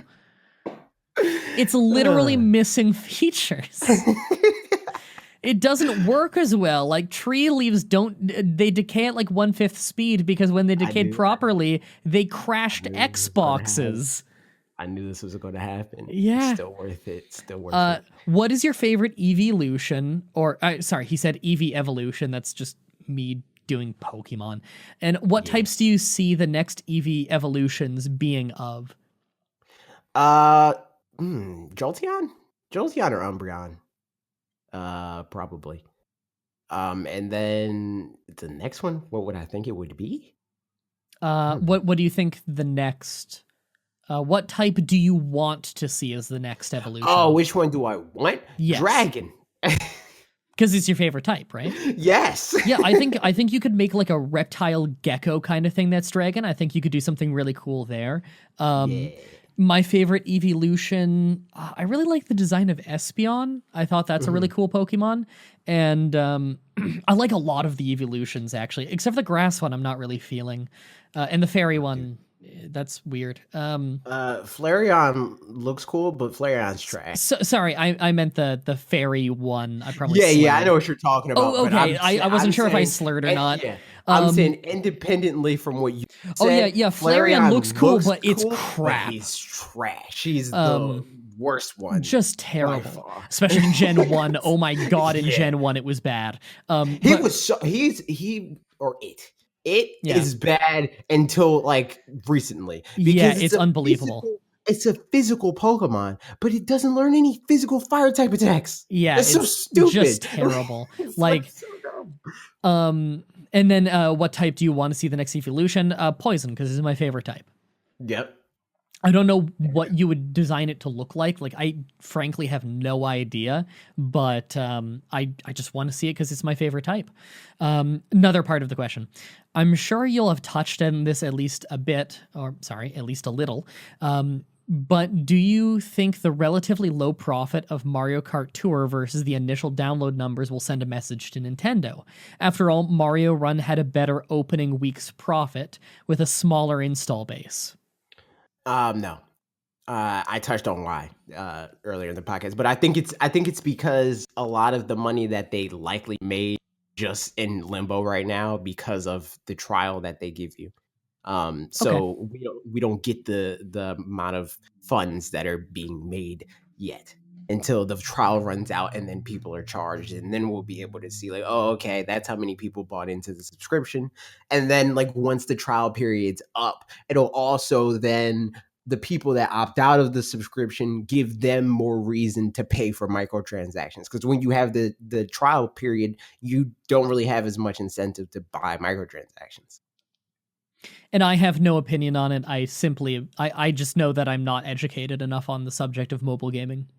Makes sense. Digimon or Yokai Watch, you'll be judged and graded on your answer. Also, the correct answer may or may not be obvious. Digimon.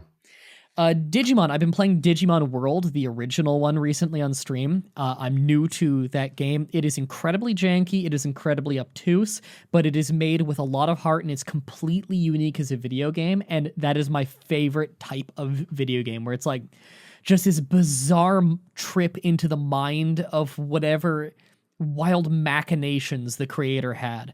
And that's why, like, my second favorite game of all time is Deadly Premonition. It doesn't matter that it's barely functional and that is completely insane. It is genuinely a really, really good video game if you can get it to run. And like, I love jank. I love jank so much. I love like weird old Russian Euro jank. I love Digimon jank. I love Deadly Premonition jank. Just when there's a game with such a unique idea, even if it's done horrifically poorly, I will end up loving it. Not to say that Deadly Premonition is done poorly, mind you. On a technical level, it's done very poorly.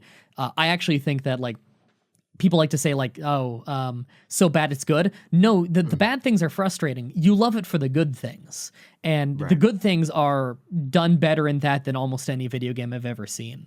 Which is why I'm so excited that a sequel's coming out. In fact, there's a sequel coming out for my two favorite video games of all time. My favorite being Evil Genius.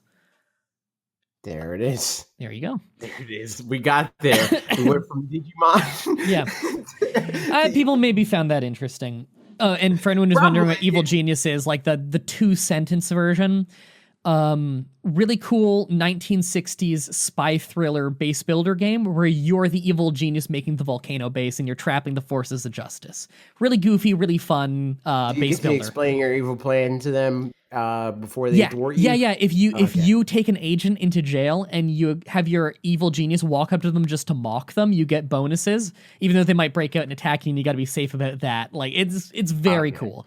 You can tell it was about to automatically be like a 3 out of 10. again if I couldn't like Yeah, like, and you divulge can my entire. interrogate people with like a laser that slowly comes up between their legs to get information on like secret plans, and like it's clearly made by people who are hardcore fans of the goofiness of 60s spy thrillers. They went all out. It's beautiful. And a sequel's coming out soon, which is no one ever thought would happen considering the first game was like 2004. And it didn't sell well. Anyway, the last few questions. This is on Twitter. Yes. Bianca Wicks says, can you recommend an SD card for Switch? I'm looking for one with at least 200 gigabytes. Yes. Get the SanDisk ones. They're on Amazon pretty cheap. I think the 400 gigabyte is $50. Yeah, I bought a SanDisk one as well. I looked for, I know it's a trusted brand, and I got like a 256 gigabyte or something like that. Yeah, the one on Amazon is $48, and that's SanDisk Ultra, red on top, gray on the bottom. Yeah. A1. Good price. That one's good. That's the one I use. I think Bob uses the same one. I use that as well. I'm sure Dan probably does. It's just a common brand. Yeah. Eric Hendley, when are we getting F4 APPAREL? I'm guessing Fanatics 4 apparel. It's apparel. Yeah, because Bob with the whole like, also me like with the whole merch thing, because cheap and like gross. So we're like, no, we don't make merch. We make apparel. Yeah. I love that line. Yeah. That'll come when I can revive my channel. People will care. All I heard was people will care, so I'm going to assume what he said was when he builds up his channel to the point. When I build it back up in the algorithm, because before it made sense, now it doesn't. So he also asks, "What's your favorite question out of all the podcast questions you've received?" I don't know. I like the weird ones. Like I like the questions that are like anything that we ever talk about.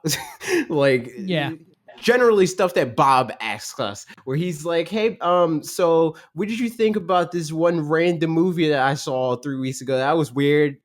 Anyway, hi." It's just over. Like I like the weird questions like that. And I don't have a favorite because I've been here for one episode. His favorite is this question. This one. Yeah, this one's great. Monkey D. Luffy asks, sorry, I had to stifle a cough. What's your favorite video game that you like watching other people play? Also, I'm new to the podcast and the YouTube channel, but you guys are cool AF. Rip to Parker. I hope to hear more fruit arguments. Okay, so context, a little bit of context. Not going into this whole conversation, sprawling journey that we've been going on. Parker's basically stupid, and he has dumb opinions about fruit. Okay. And he says that raspberries are better than oranges because raspberries are snackable and oranges are not. That's the oranges are snackable. You know what? I agree, and I think Parker's an idiot. But I think they're both delicious. I agree with that as well. Also, oh wait, I forgot. There's another stupid fruit opinion that Parker has.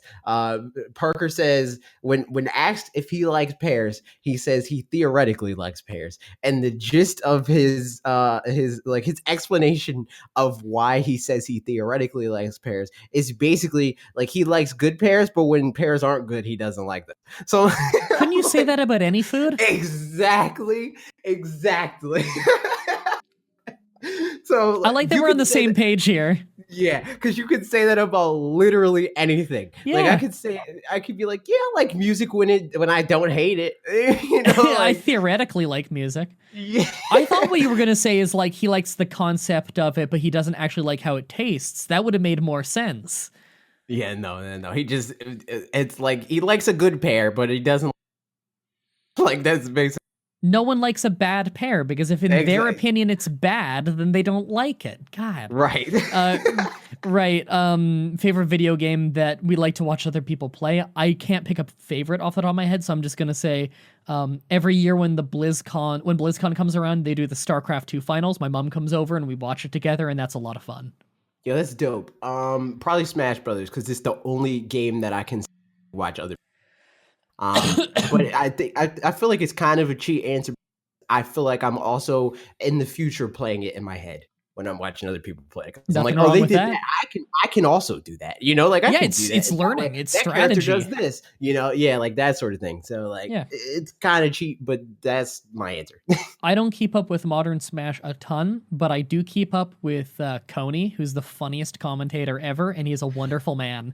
Yo, EE, he's wild. Like me and Bob on Smash Brothers tournaments and stuff like that. So like we just like see stuff that these commentators and like competitors stuff tweet and stuff like that. And he did this whole thread yesterday where he was like he's texting some girl or something like no, the first thing that he did was the commentators for the next Smash Brothers Invitational tournament got announced. Mm-hmm. And it's basically all black guys and then Coney. And then he did that like meme of the one like the blonde girl girl and on the then couch. yeah. And he posted that and I sent that to Bob and I was like, this man gets paid by Nintendo on a regular basis. I like, love that man. Like, have you ever seen the infamous clip of because you know Smash commentators, they just talk about whatever. Fighting game commentators in general, like it is crazy what they can get away with and do, and it's kind of wonderful because it's such an essence of a style of gaming. Have you ever seen the infamous clip of him talking about Denny's? No. I will send it to you later. If I bring it up on the podcast, you will get demonetized. It is so funny. Okay. Oh my god. Max Wright says, "Hey AJ." Who's from Loot Pods? Everybody check out Loot Pods, lootpods.com. Okay. Everybody loot pot. I know that you're big. I know you're a big Pokemon trainer fan, and you won't play anyone else out of love for your chosen character. So my related question is to Mah Dry Bread. What obnoxious and angry boneheaded things? Annoyingly boneheaded things do you do in video games that annoy all of your friends and rivals? Also, this week is the real question. There's no bait and switch, no jokes. None. I don't. So, there's nothing I routinely do in video games that like annoy my friends or anything. This is his passive aggressive way of being like, I can't. You cut out at can't beat AJ when he's Pokemon trainer. Okay. Because I was gonna say that's a very strange question. Like I don't feel like a lot of people would have an answer to that. We went through this whole saga of him being like, first his argument was like, oh, you're right, play the game and just use random characters. So then we did that. He lost, I think, all but one match. Wow. And then he was like, okay, let's pick other characters that we're good with that aren't like our mains. We did that. I intentionally picked characters that I've maybe played with once in my life ever across every Smash Brothers game, and he didn't win any of those games. So I was like, all right, what do you guys say now? But basically, it's like, yeah, I like Pokemon Trainer, and that's a big reason why I like playing the game because of Pokemon Trainer specifically. So like, yeah, I'm not gonna pick a character. You crazy? Okay. Last question from Tiana Original. This is actually someone that I might be doing a collaborative Pokemon channel thing with. He was actually a fan of my Creepypasta readings back when he was 12, which is very cool. We just got to figure out plans. I'm just a really busy person, so we're trying to figure everything out. What would you do if fear was not a factor and you could not fail? What were you doing when you felt the most passionate and alive? So if fear was not a factor and I could not fail, I would like freaking, I don't know, like ride a lion. I would go to the doctor and get all kinds of like shots and blood testing and stuff. Like I am a fairly brave individual. Like I'll just say things and speak my mind, and it doesn't really bother me the idea that they might take my opinion the wrong way, or they might get upset about it and stuff like that. Like I don't want that to happen, but I don't let that stop me. I'm just a very, very direct person. I like to think that I'm fairly brave in that way, but like the one thing for me is needles are very, very difficult for me, just because of an upbringing that made that a big traumatic part of my life, because I've always had severe health issues. Yeah. And what were you doing when you felt most passionate and alive? I actually don't have an answer. Sorry. Um, Probably YouTube stuff, honestly. I felt pretty alive when I lost half my toe a couple weeks ago, but I also felt like I was dying because I passed out. Okay, so what happened there? So I'll- it was literally like I was just 3 minutes into being awake on a completely normal day. Alarm goes off. I get up. I walk over to the bathroom and have a cup of water because I'm real thirsty. I walk back over to my bedside table where my clothes are, and there's a sharp metal bit under my bed. And just somehow, even though I've walked past that bed in that exact spot for like the 2.5 years, 3 years I've lived here, somehow my foot just went into it really hard. Right foot, pinky toe. And I'm like, I stubbed my toe really hard. I've stubbed it a little before and cracked the nail a little before. I'm like, oh, Jesus. I look down, I'm like, ah, crap, I'm bleeding. Like, I'm like, oh, I must have lost a bit of my nail. And a second later, I'm like, oh, no, I'm bleeding a lot. And I like walk over to the bathroom. There's like a blood trail. I'm not going to go into super details just because it's hard for, a lot of people don't have an easy time listening to that. But I'm not squeamish with blood, but it was so much, and I had only been awake for 3 minutes, coming out from this tiny, tiny toe, as about half my toe from on the end was missing. I put it in the sink. I started trying to wash it. The blood just kept going. And blood doesn't bother me, but if it gets thick and syrupy, it does. Something about that just triggers something in me. And I suddenly felt like I was going to throw up, and I've never passed out in my life, so I didn't know that was me starting to pass out. I ended up passing out, and I woke up a second later on the ground, and I realized I had landed really hard. I had these horrible bruises on my body, especially my tricep. And I had some bruises on my face, and I later figured out in the day that what must have happened when I passed out from the direction that I fell in the bathroom is the reason I had kind of a scratch on my nose a little bit and a bruise on the side of my face is I would have hit the toilet roll holder on the way down. If I had been about an inch off, I'd have lost my left eyeball. Oof. Because it would have gone right through. And it's funny because like 2 days earlier, I'd been hearing emergency respondent stories, and one of them was that happening and how common that is. I genuinely didn't know that I was passing out. I thought I was going to throw up. And so I didn't have the good sense to get on the ground because I had time to do it. And I had enough feeling in my foot and everything. I was just bleeding on the floor a lot. Fatima took care of me. And, I was walking the same day and everything. It never needed medical attention other than a new bandage every day. My nail still, I've missing half my pinky toenail. The skin is mostly grown back, didn't need stitches. The nail hasn't grown back at all. It might with time, but it might also be a scar and not grow. I don't know. Either way, my toe is 100% in terms of functionality though. So it all turned out okay. I felt very alive, though, during that situation, as it looked like a murder scene in there. I had no idea such a small toe could bleed that much. That was like a week and a half ago, 2 weeks ago, something like that. Crazy. Yeah, something like that. And then, I just, as soon as like an hour and a half after that whole incident, I was enough that I could stand and I could walk, and I went to my computer and I checked my emails, and then I started grinding in Pokemon. That's a interesting way to end the podcast. We're going to end it here. Yeah, this is why I say that I'm a machine. You can check out MDB by going to youtube.com. I'll put in, check in the description, okay? And click it. Also in the end card. So you got options, dude. This Pokemon stream has a lot of dislikes, by the way, and I can see why. It's boring. Yeah, they like really hyped it up. Yeah. It just wasn't something to hype up. Yeah, once an hour you get a blurry horse. It would have been a lot more interesting if they never really said anything about it. And honestly, they just did it, That would have had intrigue. Yeah. You can check out this podcast every week on YouTube or podcast services. Just go to anchor.fm/DTY. If you're not on YouTube, it's youtube.com/directly to you. You can go to our main channel, youtube.com/X4, to watch new videos every Tuesday and Thursday at 4 p.m. Eastern time, unless I have a test and I want to try something out, or I collaborate with somebody that uploads on a different time. Okay, goodbye. Until next time, have a nice day.